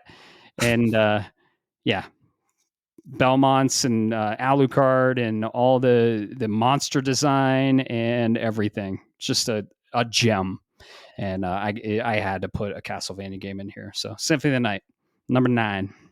I knew this one was coming for you. I I love Symphony in the Night. I have my preferences on Metroidvanias or Castlevania games, but this is definitely I could see why this would be anybody's favorite. A Black Label, that is a pricey gem, my friend. Yep. Um, I know that is not a cheap. I don't know what the current markets are, but I know that's not cheap, and that is peak side scrolling. I will admit with that. I will concede that point. Yeah. Yeah. I picked that up. I didn't pick it up on release. I recently replayed it in the Castlevania Requiem collection. I played Castlevania Symphony of the Night and Castlevania Rondo of Blood that follows Richter. And Rondo of Blood's really hard. And I said, fuck it, I'm going to platinum it. And I platinumed that game, which was a combination of Symphony of the Night and Rondo of Blood. I wanted to play Rondo of Blood because the fantastic Netflix anime series Castlevania was doing their next run, Castlevania Nocturne, which followed Richter Belmont. And Richter Belmont's one of the most famous Belmonts. And he may or may not be in Symphony of the Night. So I think he's in like the beginning cutscene. What is a man but a miserable pile of secrets? Throws the wine glass down, or blood glass down, I should say, and that's where Symphony of the Night starts. So it has Richter Belmont, and if you haven't watched that anime, it's awesome. And I was hoping it would follow Symphony of the Night, but we're getting there. We're getting there. It did follow a little bit of Rondo of Blood, and if you like Castlevania, you're going to like both those games. Rondo of Blood is one of the older ones that came out on the PSP as Dracula X Chronicles. It was in Dracula X Chronicles, but Symphony of the Night is peak Castlevania. If you're ever interested in Castlevania, go play Symphony of the Night. Yeah, I feel like I need to play that again soon. Yes. Requiem. It's on the PS4. It's awesome. Okay. Oh, sweet, good. Yep. Well, you said I'd have some deep cuts, but I'd like to jump. Take a jump in time. We're going to not to the future, Matt. We're going further on this timeline. We're going to the year 2025. Oh. Oh, okay. I think I know what this is. Yeah. All right. This is the game of the year for me. Quite frankly, possibly a game of the decade. This game knocked another game. A couple of this game shook my top 10 list because I did not know how to fit it in here while not basically finding the justification to cutting off many of the others that I've played. We did a spoiler cast on this for 4.5 fucking hours. Yes, we So did. definitely feel free to go listen in if you want my deep dive thoughts. But I'm sorry, Sandful Interactive's Claire Obscure Expedition 33. Um, Go listen to our thoughts on a spoiler cast. But this game, it is a beautiful love letter to how to not only do an RPG, but how you do an overall game design with its mechanics, its storytelling, its controls, its music, its story, everything wrapped up. It's a little bit lower on the list because I think there are some things that were a little rough around the edges. But outside of that, this game had me crying like a big baby at certain points. All right. It takes your heart out, it rips it out of your chest, stomps on it, spits on it, and then shoves it back into your chest before it pulls it out and spits on it again. Okay. Yeah, that's a good Um, way to put it. but go check it out. You can go listen to our 4 hour podcast. But yeah, man, this one made the top 10 for damn good reasons. Yep, it's in my top 10 too, and one of the ones we synced up on. And I will pivot and choose another one, but it is also in my top 10. It was that good. And on the spoiler cast, I said I didn't think any game in this decade would ever make my top 10 again. And I was like, I wonder if it's like nostalgia or something, or nope. Claire Obscure is there, and it's right there with me as well. I'll pick another one though. But yeah, good choice. Holy shit. It's going to win Game of the Year. I'm going to be there. I'm probably going to cry and clap at the same time. And man, this game hit us in ways that we didn't know we could feel. And it's fun to play too. And the story's incredible. And man, Sandfall just knocked it out of the park. Did they ever? They Yeah. fucking nailed this. Yeah. Awesome. Yeah, that was definitely on my list too. But we'll pivot. And my number 8 is the other side of the Metroidvania. And that's Metroid Yeah, I knew that was Prime. coming. Metroid Ooh, Prime, which is not really? technically not a 2D side-scrolling Metroidvania. Originally released on the GameCube, and recently had a remaster release that is phenomenal. On the original Switch, ran 60 1080, which is awesome.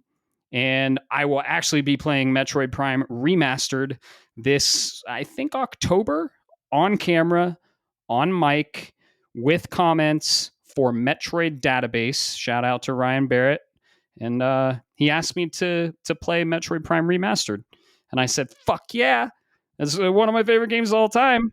So I recently played this game too. It came out on the GameCube like decades ago. And I played the remastered version and I loved it so much. I played it again on hard. I played it back to back because there's certain like scans you can miss, and then you can get them when you go through again. And I finally 100% in that game. I never got to 100% it on the GameCube when I was a fucking teenager, and I finally did. And dude, Metroid Prime 4, what can I say? Very, very inspired by, of course, Metroid. You are Samus Aran, the infamous bounty hunter, and it has everything you love about Metroid if you like Metroid. I think they got a lot of inspiration from Halo. Doom, the recent Doom games, 2016 and on to Dark Ages, got a lot of inspiration from Metroid Prime. Incredible map system. Just, you're a fucking space bounty hunter landing on this planet. It's one of the best soundtracks of all time. It's in my top 10 easily.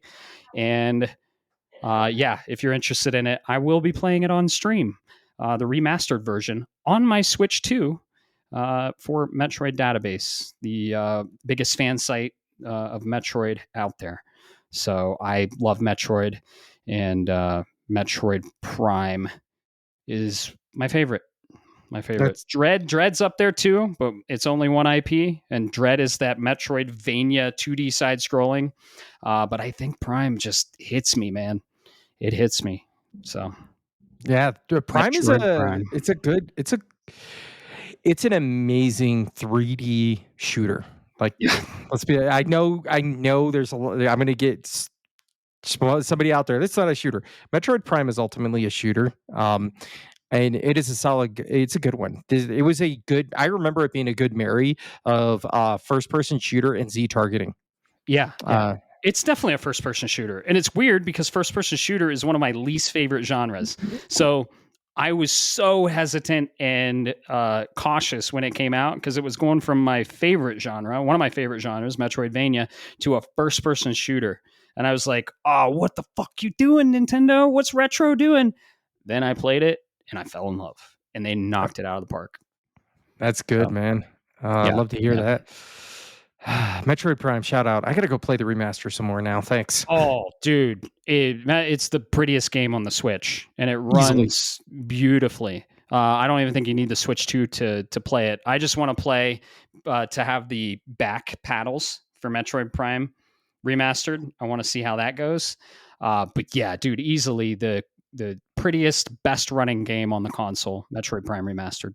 Check it out. Yeah. Well, so for my number 7 here, bud, um, I got a couple of. I have a certain. I'm not going to give you the IP yet, but I had two versions of this game of this IP, right? And I tend to go back and forth on which one I like more. Okay, now I had an option and I sat here and I thought about it and I thought about it and I thought about it. And I'm like, all right, well, if I'm doing a hit list and I know where I would normally side, but then I thought, well, you know what? Let me think about everything, the memories I have of the game, and then let me look at where it fits and look at the genres because I don't want to overload. Otherwise, it'd be just all RPGs all day long. Hmm. Um, so, Matt, you mentioned Metroid. What's your other? You've got two other IPs that are your absolute favorite. Yeah, Zelda And and Final Fantasy. yeah, Which one? it's Zelda. Yeah. Um, Specifically in this case, I'm sorry if it's on your list, but at number 7, I got to take Ocarina of Time. Oh, yes. Uh, It's weirdly not on my list, and I'll tell you why when we get there. okay. Awesome. Uh, I'm glad this one is on yours. Yeah, this game Yeah.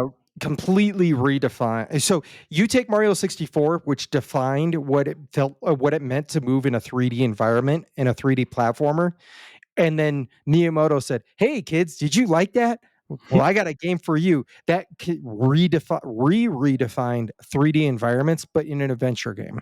The inclusion of Z targeting that came into there, the music, the storytelling, the sense of true sense of exploration. I am convinced that Ocarina of Time, that's the vision of what Miyamoto was going for when he was going for Zelda, because he when he came up with the idea, he got it from walking along in the forest outside his home as a kid. I think that's the 3D realization of what he was looking for. The characters are goofy. The side story characters are amazing. Like you said, the seven for the seven sages earlier. Um, this is this game is so critical to Zelda that it is the crux of the timeline where everything kind of splits into three.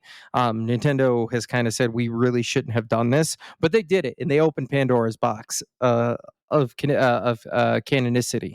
Um, I remember playing this game on the N64. I remember playing it on every edition of release that came out on a console. I played it on the 3DS. I played it on every the virtual consoles. I played it. This game I could go back before the discovery of speedrun glitches where like you can beat the game in 15 minutes. I remember looking at a Nintendo Power and looking at their recorded world record of speedrun and thought, I could actually beat that if I really wanted to. That's how much I intimately knew about this game. But yeah, Ocarina of Time. There are multiple modern day versions, so you do not have to break out the 64 and work with that tri controller thing that they did at the time. Um, but if you haven't played this game, I highly recommend it. It is an absolute blast. You get to live your wildest dreams as a Link, but in a 3D environment. And the only thing I got to say is, it had some bad frame rates at the time when you were doing certain actions. Sure did. but we didn't know what 60 was at the time. So we didn't have that frame of reference, right? So we were like, oh, this is awesome. But like once you go 60, you never go back. Yeah, legit. Yeah, man, Ocarina of Time. Uh, it would be on my list, but it's not my favorite of the IP. It's my second favorite. Oh, But I can't like the yeah. I don't want to spoil anything that I'm gonna talk about. But yeah, Ocarina of Time is just a fucking classic. It's incredible. Would love to see a remake. I just would just buy the best version. Uh, Ocarina of Time is just an absolute classic. One of the best on the 64 for sure. Um, yeah. Let's see. I'm on number 7, right? 7. 7. Yep. Uh, I'm gonna go to the 64 as well, and I'm gonna throw out a game that was one of the best 3D platformers on the 64. I would rent this game when I was like 10 years old. First got my 64, saw it. I was like, "Who's this Baron Bird?" Mhm. And I would rent it from the local game shop or video shop. Couldn't beat it before I had to return it to the rental, and I never was able to beat it until it released on the 360. This is Banjo Kazooie. I'm a huge fan of 3D platformers. I love them. I wish there were more. Astrobot will hopefully revive the genre and put it back in the limelight. Uh, Banjo Kazooie, what can I say? It follows a literal bear and a bird, and it is level based and 3D action adventure platformer. One of the best, one of the greats, made by Rare. And dude, if Xbox just got their fucking shit together and made a Banjo Kazooie remake in Unreal Engine 5, do you know how well that would sell? Oh, dude, this would be an amazing seller. If I'm telling you right now, Bob, if it was an exclusive on the next Xbox console, I would fucking buy it. It is a system seller for me. It won't be, and I'm glad we don't live in that world where I have to make that choice. But dude, they're sitting on this IP, and it's so incredible. If you know, you know. If you played it, it was heavily inspired by Mario 64, and it was one of Rare's greats. And I really wish Rare, the developers of Rare, actually like left because they weren't doing a lot at Xbox when Xbox bought Rare or absorbed them or whatever the hell happened. And they made their own studio called Playtonic Games, and then they created a Banjo Kazooie spiritual successor. Not as good as Banjo Kazooie, but it scratched that itch slightly. It wasn't great. Called Ukulele, and it was a chameleon and a bat. It's really good. I mean, if you like Banjo Kazooie, you'll like Ukulele. It's not on the par of Banjo Kazooie, uh, but it's cool. It's great. It's a little unpolished. And then they did a spinoff, the Impossible Layer. I like that too. But yeah, dude, Banjo Kazooie is one of the great 3D platformers on the 64 era with Ocarina of Time, and probably up there with top 3 on 64 for me for sure. And it's in my top 10 easily, easily. So Yeah. loved Banjo Kazooie. Mm. So I recently, well, not recently, I had never beat it on the 64 because I didn't, as a kid, I didn't have time to beat it because I had to return it to the game store. Right? Crazy concept. Uh, but it came out for the 360 in like '09 or something on the Xbox Arcade, and I finally beat it. And I finally got to the end part and was like, holy shit, I finally did it. And yeah, I 100%ed the achievements or whatever on the 360. But yeah, Banjo Kazooie, dude, classic. I couldn't not have that in my list. Yeah. You know what we need? This is good. I'm going to say this. This is why Microsoft needs to get off their ass and give us the Rare Replay on the PlayStation, Right? because while that one is not my Banjo Kazooie is not my favorite 3D platformer from the 64, at least of that genre or that style. the one that I really like is in the rare replay as well as Banjo Kazooie, and that's Conker's Bad Fur Day. But Yeah. both of those games, classic. It's rare at its peak. Like, let's be honest, it really is rare at its peak, and I'm so sad they're not available on a modern console outside of the Microsoft way. Do you know another incredible game on the 64 they made? They made several. Uh, They made GoldenEye. They Rare. made Banjo Kazooie. They made Donkey yeah, Kong Donkey 64. Kong 64. Yeah, they made all of them. Really, they kind of gave Perfect Dark. so Perfect Dark. So Rare was part of the Dream Team Yeah. that Nintendo had back in the day. But Mhm. yeah, Yeah. shout out to Banjo Kazooie, man. Even my wife loves Banjo Kazooie, and she's not really a gamer, so like that just gives you the sense of impact that game had as a grown up. Yeah. Talk about a game dev that was suffocated by a greedy publisher. Fuck. Ugh. Anyway. Amen to that. All right. Well, speaking of greedy publishers, Ooh. I'm sorry.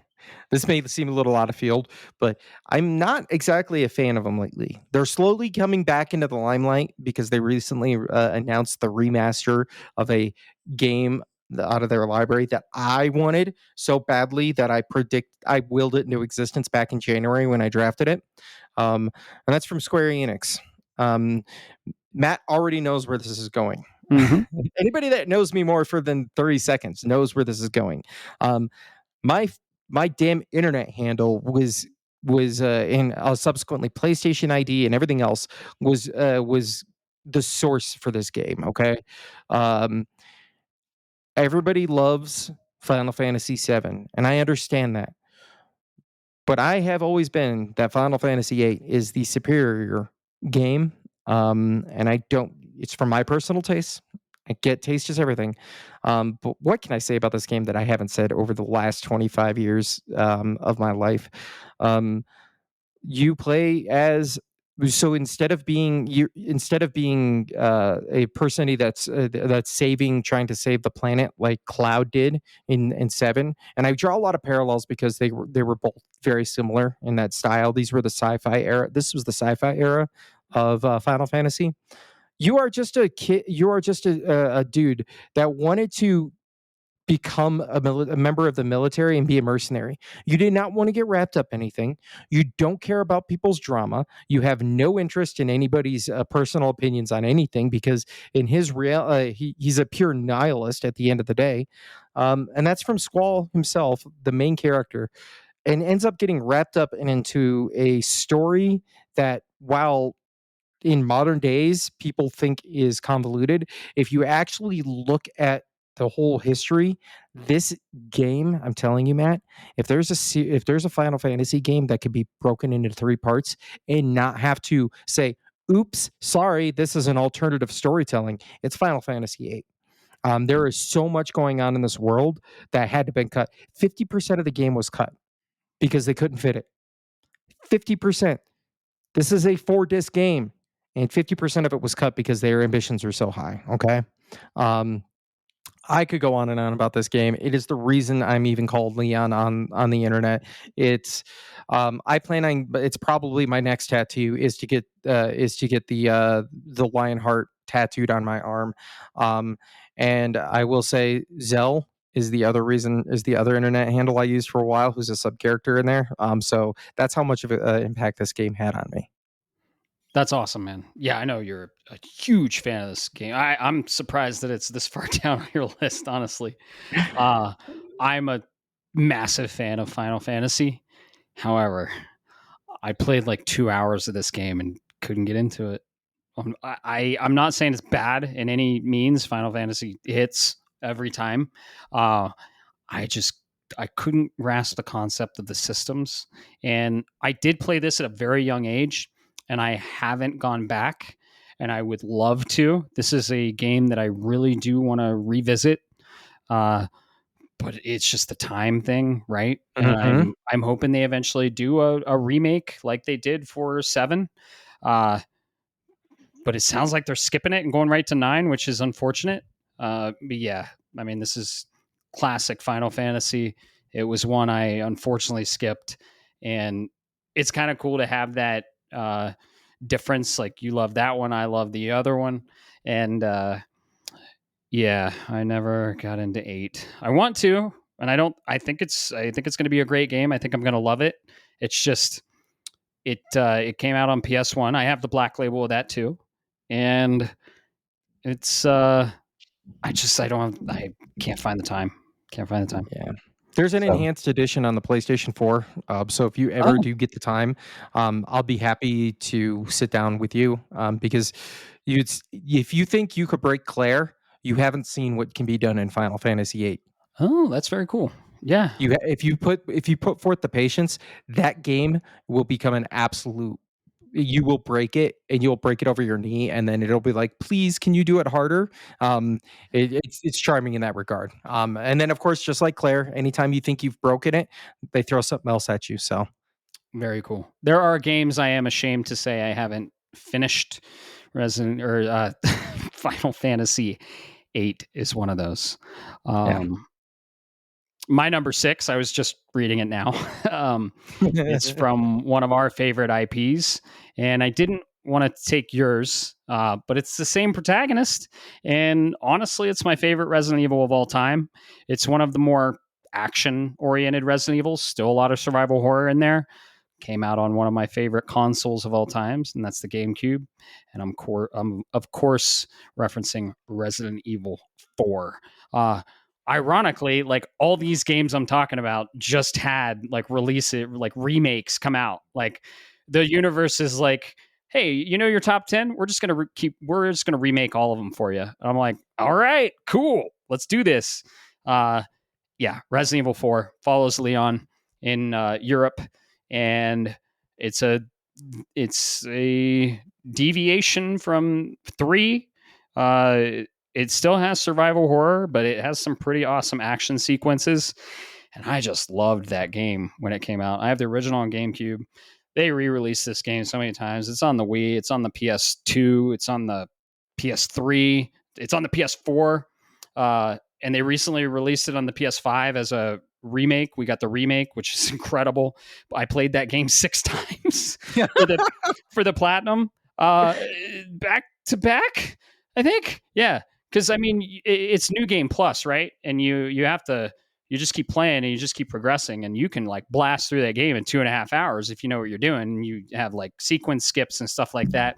I got in the weeds on that game, but then to get S plus rank, you have to start all the way over and do a new game, not a new game plus, and just like have the accuracy and have the time. And I challenged myself. Leon's one of my favorite protagonists in video games, and I still think we're going to see him in Resident Evil 9 because there's a lot of callbacks to his original game, which I'm sure will be talked about in this list.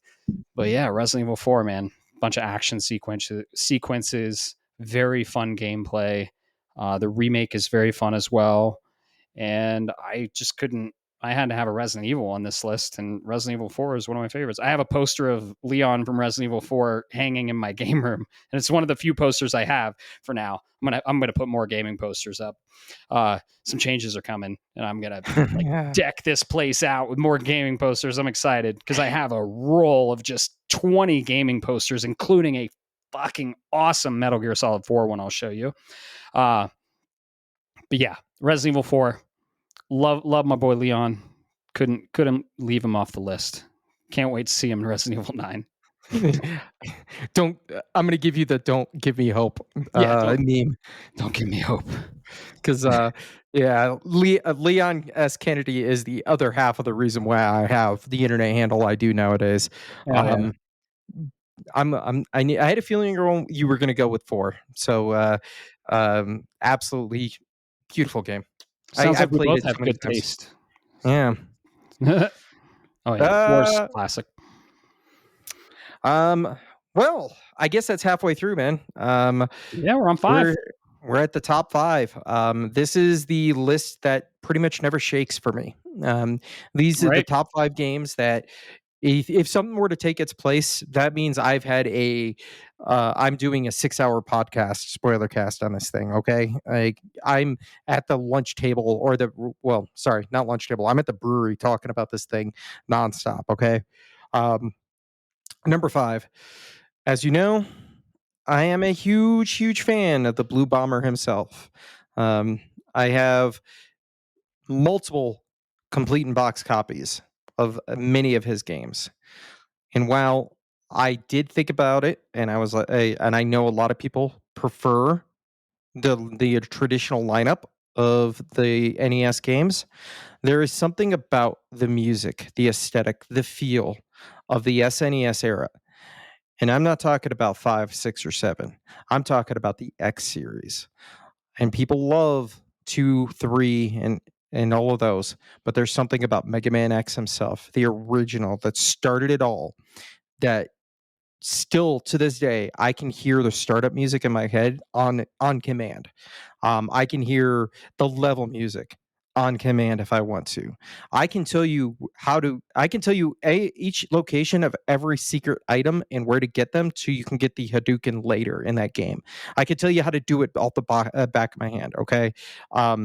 This game is probably one of the reasons why I like Metroidvanias, if I'm being honest. If it was not for the Mega Man series, I'm not entirely sure I would be into the Metroidvanias because 2D platforming's nice, but when you get to do it with a fucking cannon, that's where it changes. But yeah, Mega Man X has always been on the number 5. If anything ever knocks this off that list, I'd be really impressed. Yeah. And we are going to an event that is Mega Man X inspired. I love Mega Man. Didn't get to play a lot of the older games, but I did get to play some of the X games. Just gorgeous pixel art. Some of the greats on the SNES, and that's a good one. I love that. Love that. A lot. Some of our listeners will love that too. So Oh yeah. yeah, I could think of a few. Yeah, yeah, yeah. Mega Man is one of the classics, one of the greats. Good one, good one. Uh let's see. I'm on my number 5. I can't leave this IP out of it. Uh it's a turn-based RPG. Most people don't really see it that way. Came out in Japan in 96, US in 98. This game didn't, but the IP did. And this game was honestly the pinnacle of the series, in my opinion. For the Game Boy Advanced, had a nice little clear green cartridge. This is Pokemon Emerald. Ooh. Uh, I'm a huge fan of the Gen 1, but Gen 3 is one of my favorites, and Pokemon Emerald. So Pokemon Ruby and Pokemon Sapphire came out for the Game Boy Advance SP. We had a backlight and a flip up. It was mind blowing, right? You didn't have to have the little worm light. And I played the shit out of Pokemon Ruby, and then Emerald came out. Pokemon used to release the 2 games, right? Red, blue, and then they would have a third game that incorporated everything from the 2 games in one game. So you had red, blue, yellow, gold, silver, crystal, and then we had ruby, sapphire, emerald. Uh, Rayquaza was the title Pokemon on the box. Still one of my favorites to this day. It looks like a Japanese inspired green long dragon that controls the fucking weather, Bob. And Ooh. yeah, yeah. So the lore is kind of like you have Pokemon Ruby. Groudon is the title Pokemon of that. He controls the land and creates all the land masses. And then you have Pokemon Sapphire, the blue one, and that is Kyogre.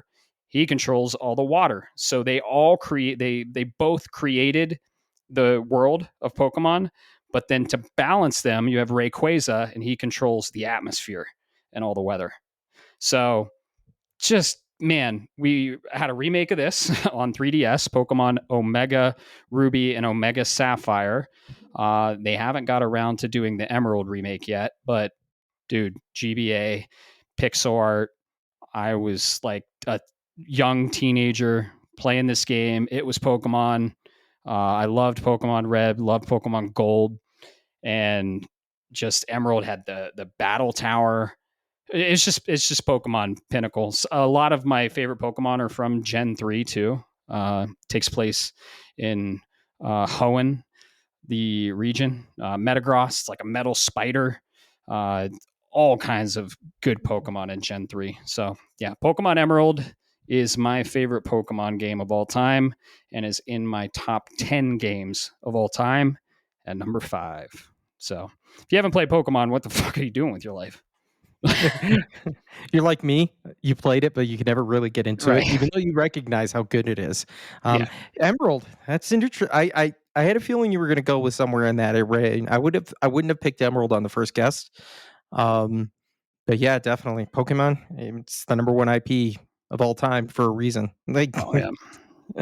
there's Oh a yeah. reason that it is. Yeah. Gold is really close there. Real close. Like I had to pick one, and Emerald kind of takes up the technology a notch and is on the Game Boy Advanced rather than the Game Boy.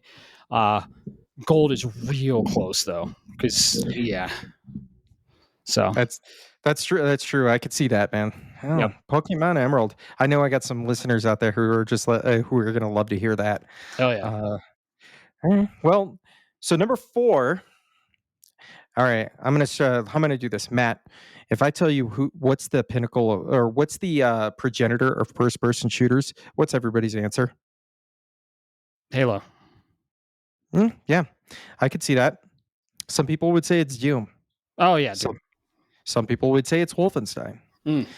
Every one of them did something to advance the genre in their own way. I think Call of Duty helped with multiplayer, right? GoldenEye helped with its co-op or its couch co-op multiplayer. Um, couch multiplayer. I don't know how you would call that, but the point Right. is, there was one game that not only was it a first person shooter, it was an environmental storyteller. It had platforming like you would with a Zelda game. Okay. It had storytelling that if you really tried to go down the edge and try to listen to the story, you thought you were playing a Kojima game. Um, this game is so near and dear to me that I forced my middle son. I forced him to play the game, and he came back and said, "Dad, I'm so glad you made me play this game." I have one of its symbols tattooed on my fucking arm. And that's going to be the original Half-Life Yep. from Valve. If it was not for this game, we would not have Steam because this game launched Valve into the stratosphere that they are in today. Um, this game, I'm telling you, if you want to talk, all it is you are literally a science worker at a research facility underground who wakes up and is running late to work that morning and just goes and does what he's normally supposed to do when a science lab or a science experiment goes off the rails, and you're shoved into this world where you're now fighting extra dimensional space creatures, you're fighting aliens, you're fighting the US government, you're fighting all these, you just want to survive and get out. You were just there to do your fucking job that day, and you got launched into to where you're at. This game was so good they created 3 different expansions for it, and they are amazing too. And the great thing about those expansions, Matt, is you don't play as the main character from the original base set. You play as they give you a perspective because they say, "Hey, this is an event that happened at this facility." But you weren't the only person that was there. There were other people that are there, and these expansions give you perspective of both different sides of different ways of how things happen, and absolutely phenomenal. It then launched into Team Fortress, which was a mod of that. Which launched a Steam. And Half Life is a critical game in the industry. If we didn't have it, we would not be where we are today. Very cool. Good old Gordon Freeman. Mr. Freeman. Oh yeah. Oh yeah. That's another classic, one of the greats. And yeah, it made Steam who they are today for sure. For Yeah. sure. That's a good one. And you have a tattoo of it. You are not lying about that. Uh so yeah, very cool. We're getting down to it, man. We're on number 4. We're getting there. Yep. And number 4 is from one of my favorite IPs of all time, I'd say.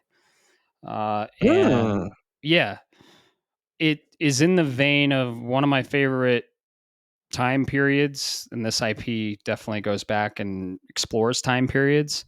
And it's about pirates. And I fucking love pirates. And I love rum. And I love everything about it. And it's one of the best pirate sims out there. I'm talking about Assassin's Creed 4 Black Flag. This is my number The 4. best one. The best one. Easily. The ship combat follows Edward Kenway. He's one of the assassins. It uh, is part of the huge Assassin's Creed universe. If you know, you know. I'm not going to spoil it. I don't want to. I know it's an old game, but I don't want to spoil it. Came out in 2013 for the PS4 and 360. It was one of the launch. It was either launch or launch window games, and man, this was like a step up in graphics. It was in the Caribbean Sea, uh, and it just, if you like pirates and you want to be a pirate, go play Assassin's Creed 4. This hasn't been remade yet, but there are huge, heavy rumors that it is being remade, and I will be there day fucking one. Everything will be put down. I would love to revisit this game. I played it on the 360. I played it on the PS4. Didn't platinum it on the PS4 because it had some bullshit, really hard multiplayer trophies that required just crazy skill against players, real players, and I didn't want to deal with that. But it's easily one of my favorite games in the Assassin's Creed series. It's up there with Assassin's Creed 2. And Edward, his character building throughout the entire game, he's just like this greedy pirate, and then gets sucked into this crazy, awesome world of Assassin's Creed and what it is to be an assassin, and like joins the Brotherhood, and like you just the ship combat and the ship exploration and the graphics at the time. It's one of my favorites. And Assassin's Creed 4 Black Flag, uh, just an amazing game. Highly recommend it. If you like pirates, go play it. Maybe wait for the remake. Just God, it's awesome. He's one of my favorite assassins too. It's just his character development throughout the game is so cool, and the set pieces. It's just an awesome game. I love it, and I love Yeah. Assassin's Creed too. You know, the Assassin's Creed I was not into originally. Like I played the third one, um, but I wasn't really into it. And then I saw what they did with 4, and I was like, "Wait, you can be a fucking pirate now?"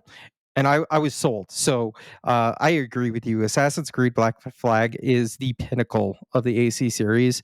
I know that's a very divisive statement, but this is coming from somebody who was not an Assassin's Creed fan and jumped in and went, "Oh my goodness, this is what it can provide."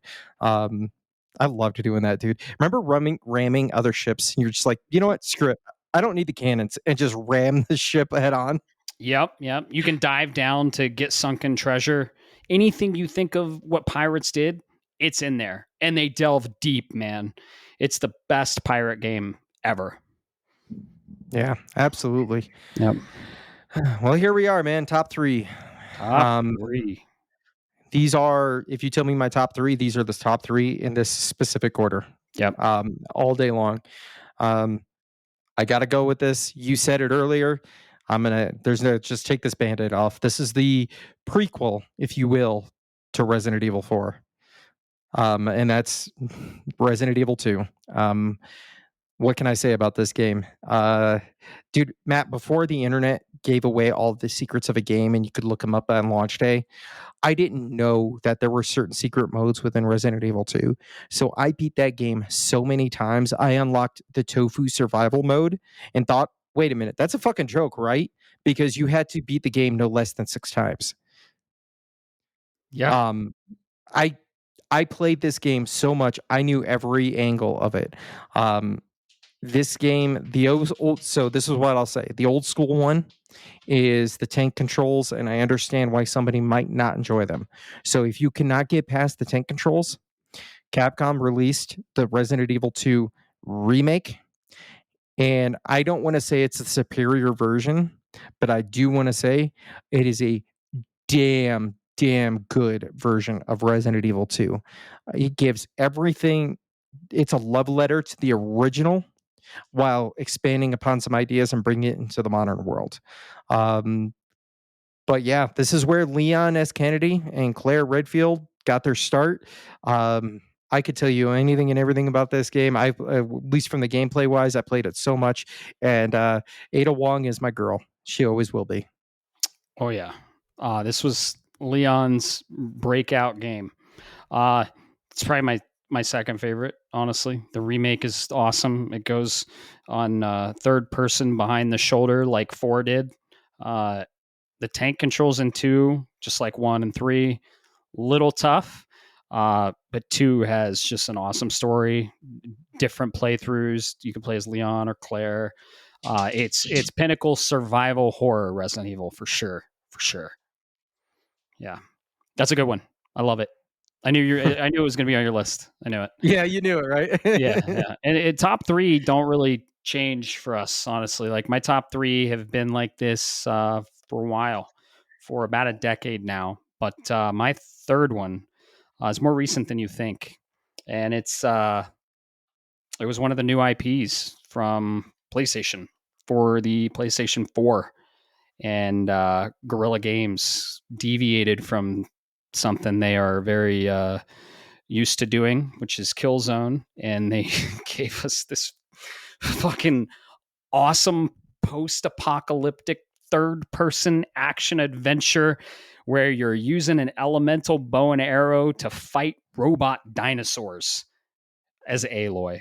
And I'm of course talking about Horizon Zero Dawn. Horizon Forbidden West is the optimal game. It's the more technologically advanced game. It was my game of the year. Horizon Zero Dawn was my game of the year. This came out in 2017. Just a new IP from PS4. PS4 had some banger new IPs, including Death Stranding. But yeah, Horizon Zero Dawn. I was sold on this game. I went to PSX and played it early that year. Robot dinosaurs, and you have no fucking clue why you're in this world. And then they explain what's going on, and you're like, holy shit, this is the coolest, most original, fucking awesome story ever. And Zero Dawn creeped above Forbidden West because it was just that impact of the story that hit me. Or Forbidden West is the more technologically advanced, better playing game. It's incredible, but Zero Dawn, man, holds a special place in my heart. One of the best original IPs on PlayStation. It is my favorite original IP of PlayStation, up there with Uncharted and God of War. Uh, but man, it's it's an awesome game with Aloy, and just everything is explained why things are going the way they are. It's just fun combat. You have a bow and arrow with all kinds of elemental arrows, chipping away at these machines, and it's just so fun. So, and I say God of War. God of War 3 is up there for me too. I forgot to mention that, but we're in our top 2. So yeah, God of War 3 is incredible. I love God of War, but Horizon, my favorite IP on PlayStation. It's in my top 3. And it's crazy because it hit my top 3 like a decade ago. So it cracked it. I love Horizon. I haven't got around to playing the remake yet, or remaster, because it was on the heels of Forbidden West, and I don't know. It's special to me, and I really want to dedicate my time to that. And I fired it up, and it runs beautifully, looks beautiful, and I would dive back into it. Uh, but I already like experienced it, right? And some of those games you don't want to touch, right? Yeah. So yeah, Horizon Zero Dawn, That's a good choice, man. so good. I agree with you. Horizon is the best original Sony IP that has come out in a long time. I'm sorry, God of War is a great, and I like what they did, but the story that's enriched and the intrigue and the world building and the gameplay with Horizon, there are certain games that come along, and this game should be on my top 10, but you can only have so many slots. The Horizon is one of the few games that come along and it resonates with you in a certain way where you go, oh wow. That's why Claire's on this list, because it resonated with me in a certain way. Yep. Um, and I definitely agree. Zero Dawn is one of the I understand that Forbidden West is technologically a better playing game, but Zero Dawn is where it started, and it holds a special place for that reason. Yep. Exactly. Hmm. Well, Matt, it's funny you mentioned this. You know what game is an original of the start of what it became, and it resonated with me so much that while the sequels later on arguably are probably better, it doesn't matter because the original is where it all started for me. It hit you, You talk about, yeah, right? you hit Yeah. you. You talk about the story and the oh my god, that's this game. Um, PlayStation 1, stealth action espionage from the Kojima god himself, Yep. and that's Metal Gear Solid. Hell yeah. Um, I know a kid. I grew. I knew a kid in high school that I went to school with. He tried to write a English paper about the story. He got told he had to cut it down because he got to 23 pages. Oh, I bet. Yeah. Um, if you don't know Metal Gear Solid, then I don't know what you're doing listening to this podcast. I'm sorry. I don't mean to be mean. I don't mean to be condescending. But Kojima is where he's at now because of, quite frankly, this game. I know he has Police Knots and Zone of the Enders, but this game launched him into the stratosphere.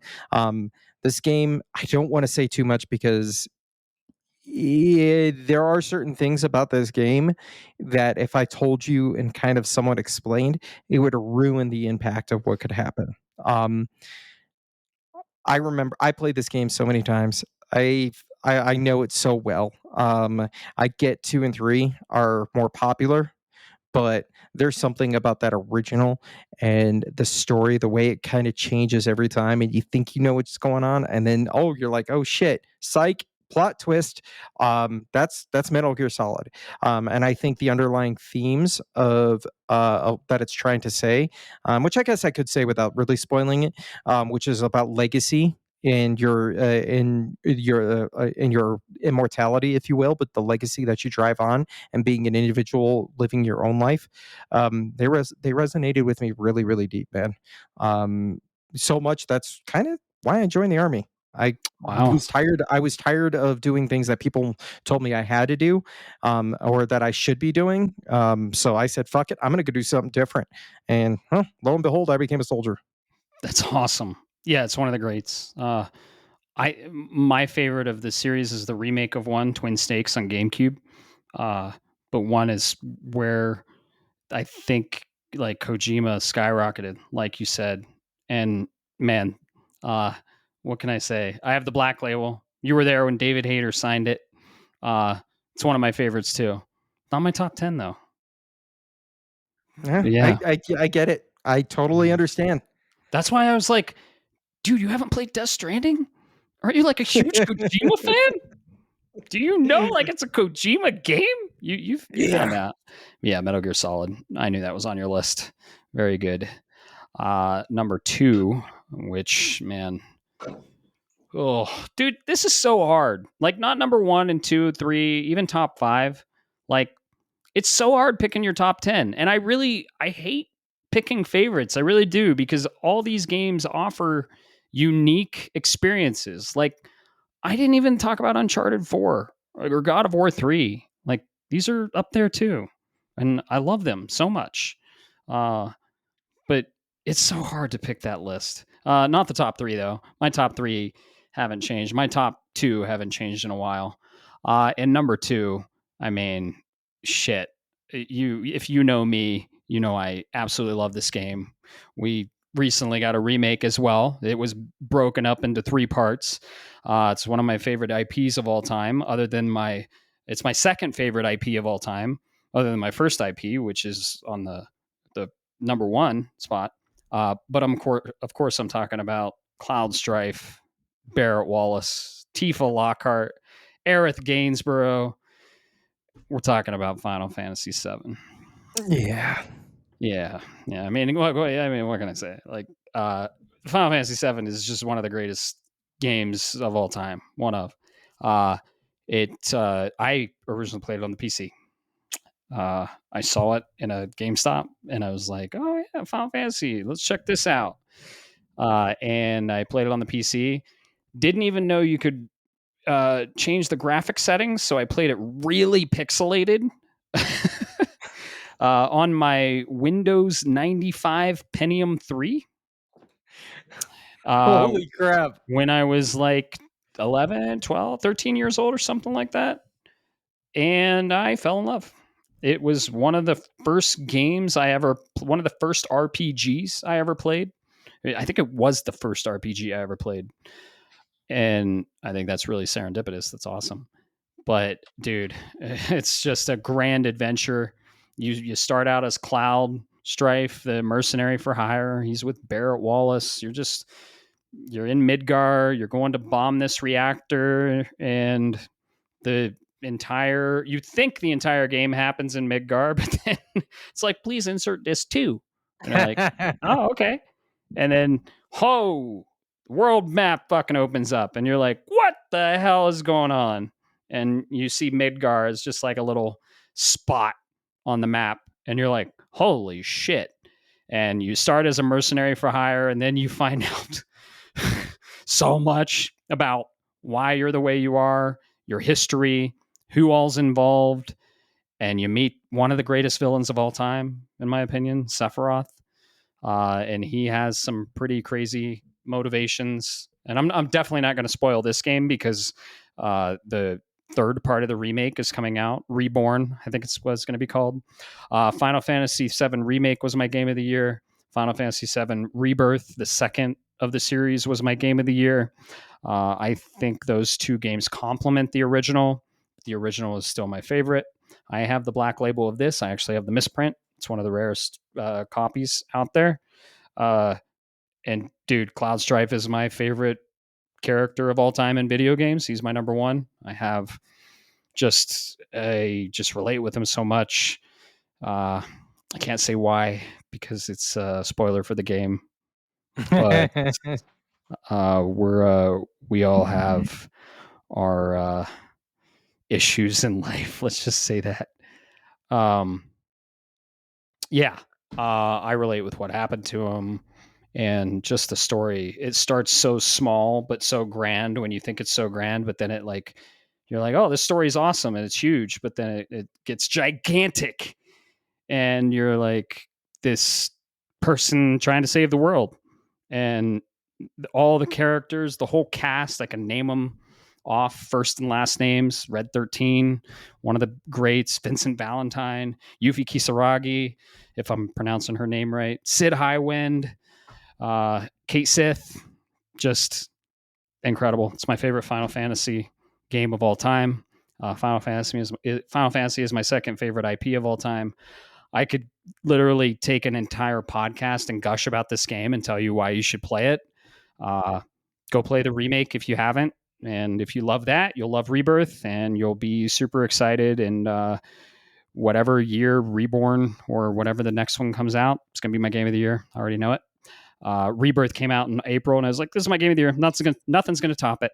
And it didn't. It remained my game of the year. And Claire Obscura is actually heavily inspired by this game. So Final Fantasy VII, man, it's just shit. It's like neck and neck with my top one.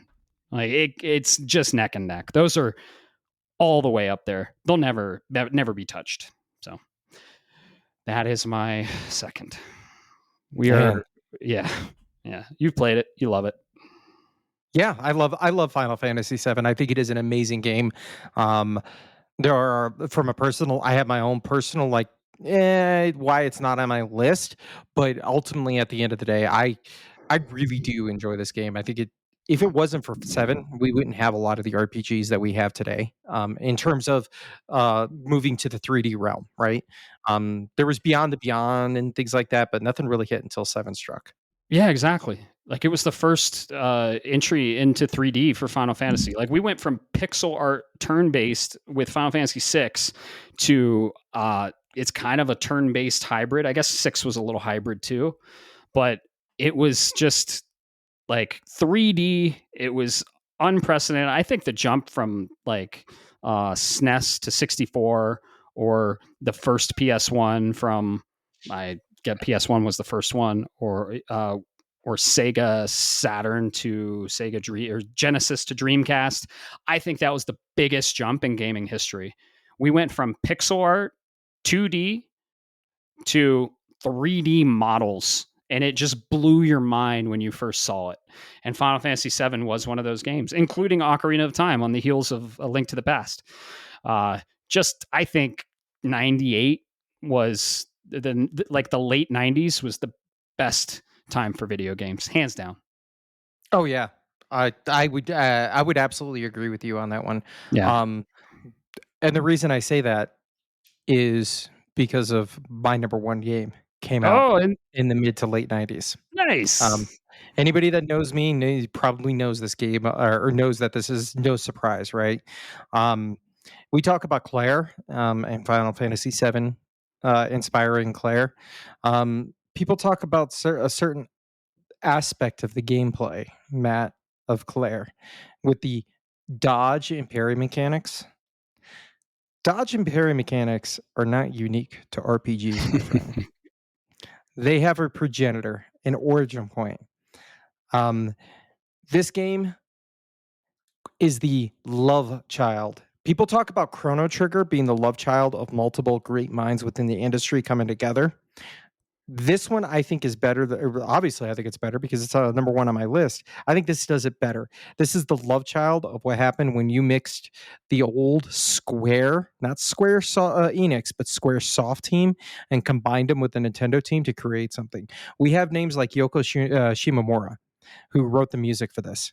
You know what she went on to do? What? Kingdom Hearts. Yeah.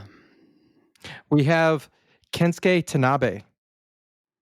We have Miyamoto, the man himself, involved Oh, with this game. yeah.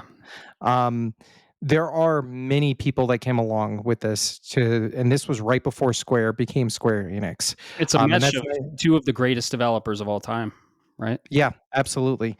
And that's coming together. I have a copy of it. I have a custom case thanks to you. I have the guidebook from 96 that talks about this game.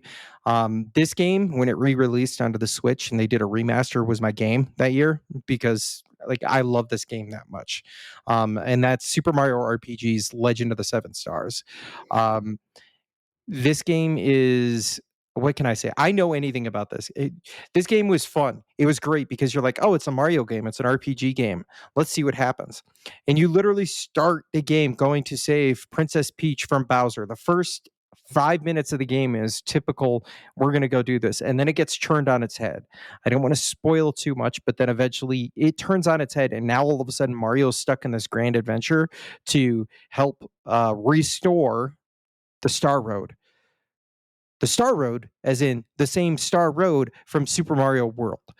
So this thing references other Mario RPGs. There are references to other Nintendo properties in here. There's Easter eggs to things like,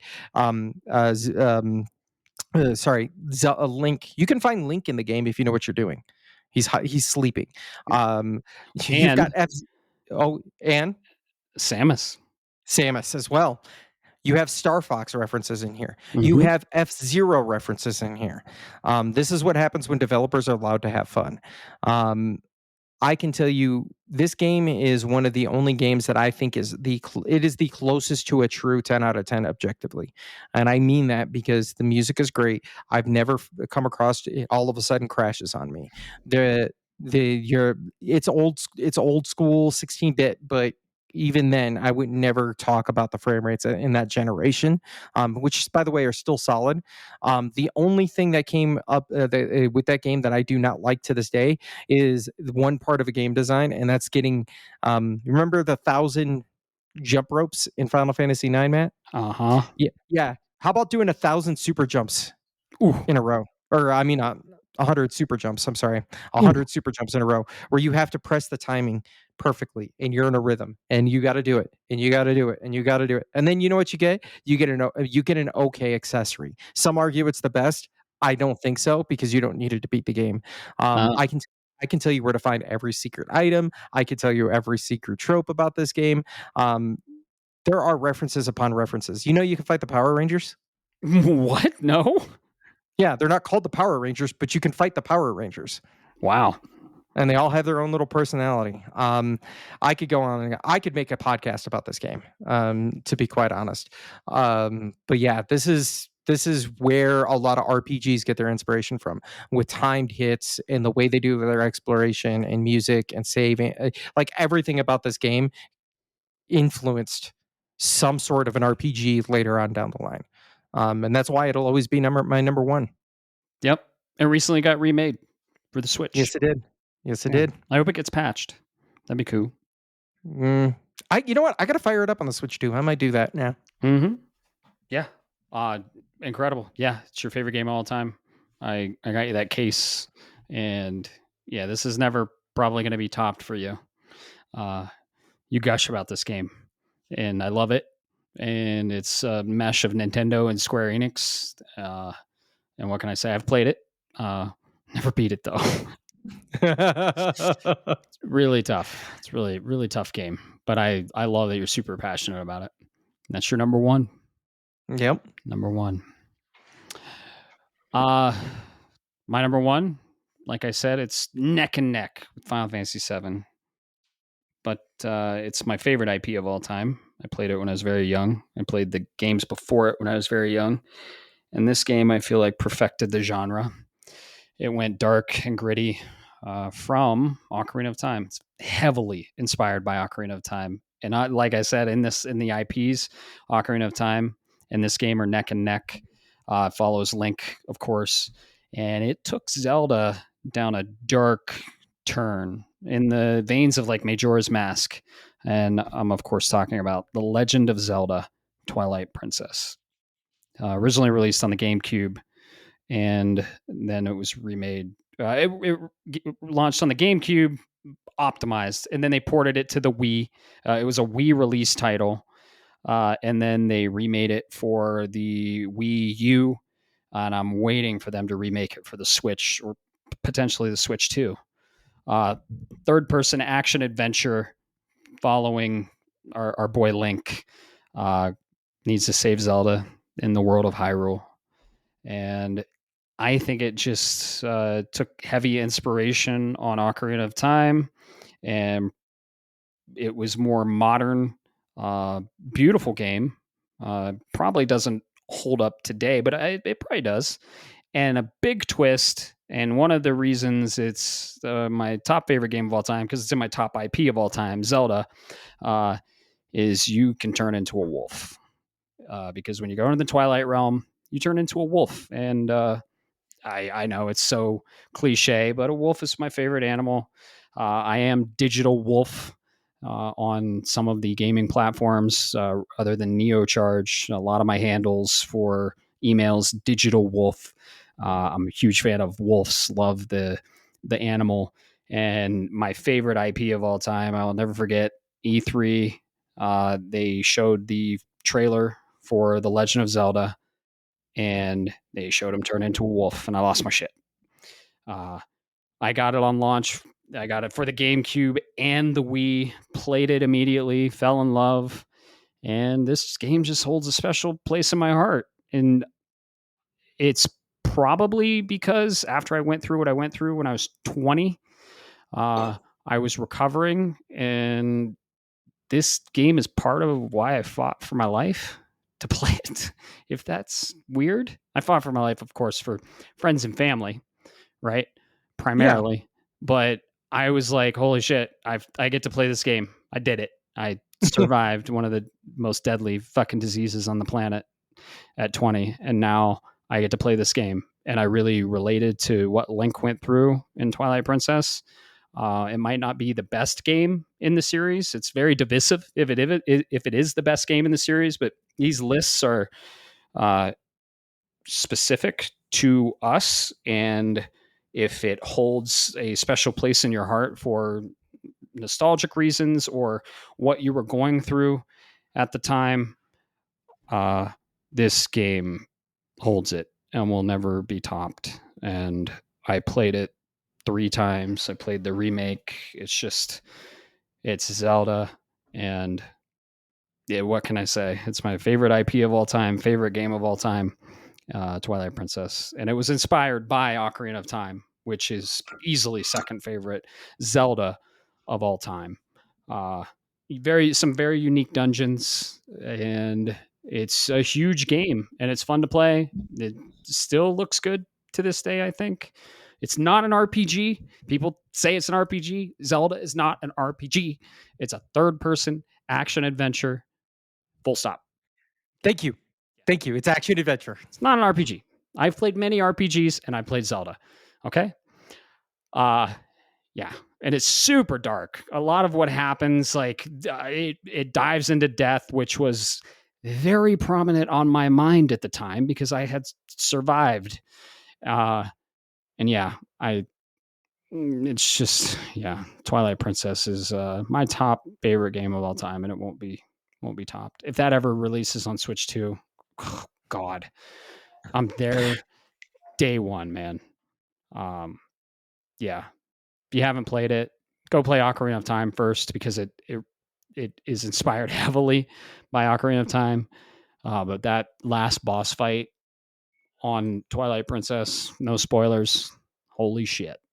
It took Zelda and took it to 11 and put it in the next generation with like what it was. I'd say it's the best GameCube game. It released on GameCube Wii, uh, but it was like the best game on the GameCube and was like our The Last of Us on PS3 to what GameCube was, and it just was optimized.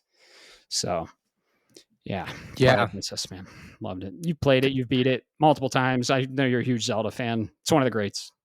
Yeah, absolutely. This is I'm so glad I'm not surprised, kid, and this is a very very solid game. I'm glad that it's near and dear to you. That's a good example of what I mean by these top 10 lists are they it's about the meaning that comes into play and what it holds in your heart.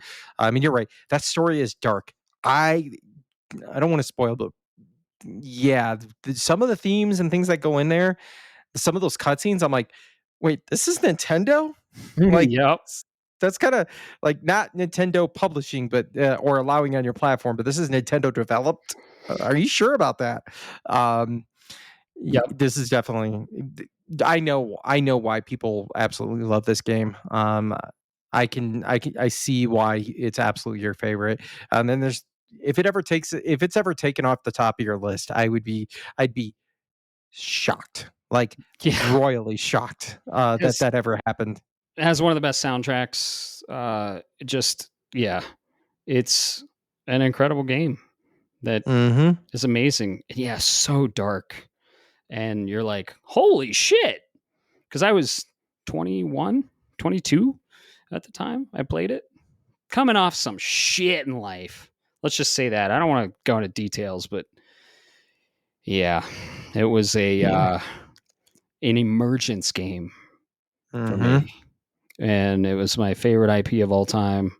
I loved Ocarina of Time, and it just yeah hit me different, man. Hit me different. So Yeah. yeah, there they Well, are. there they are, the top 10.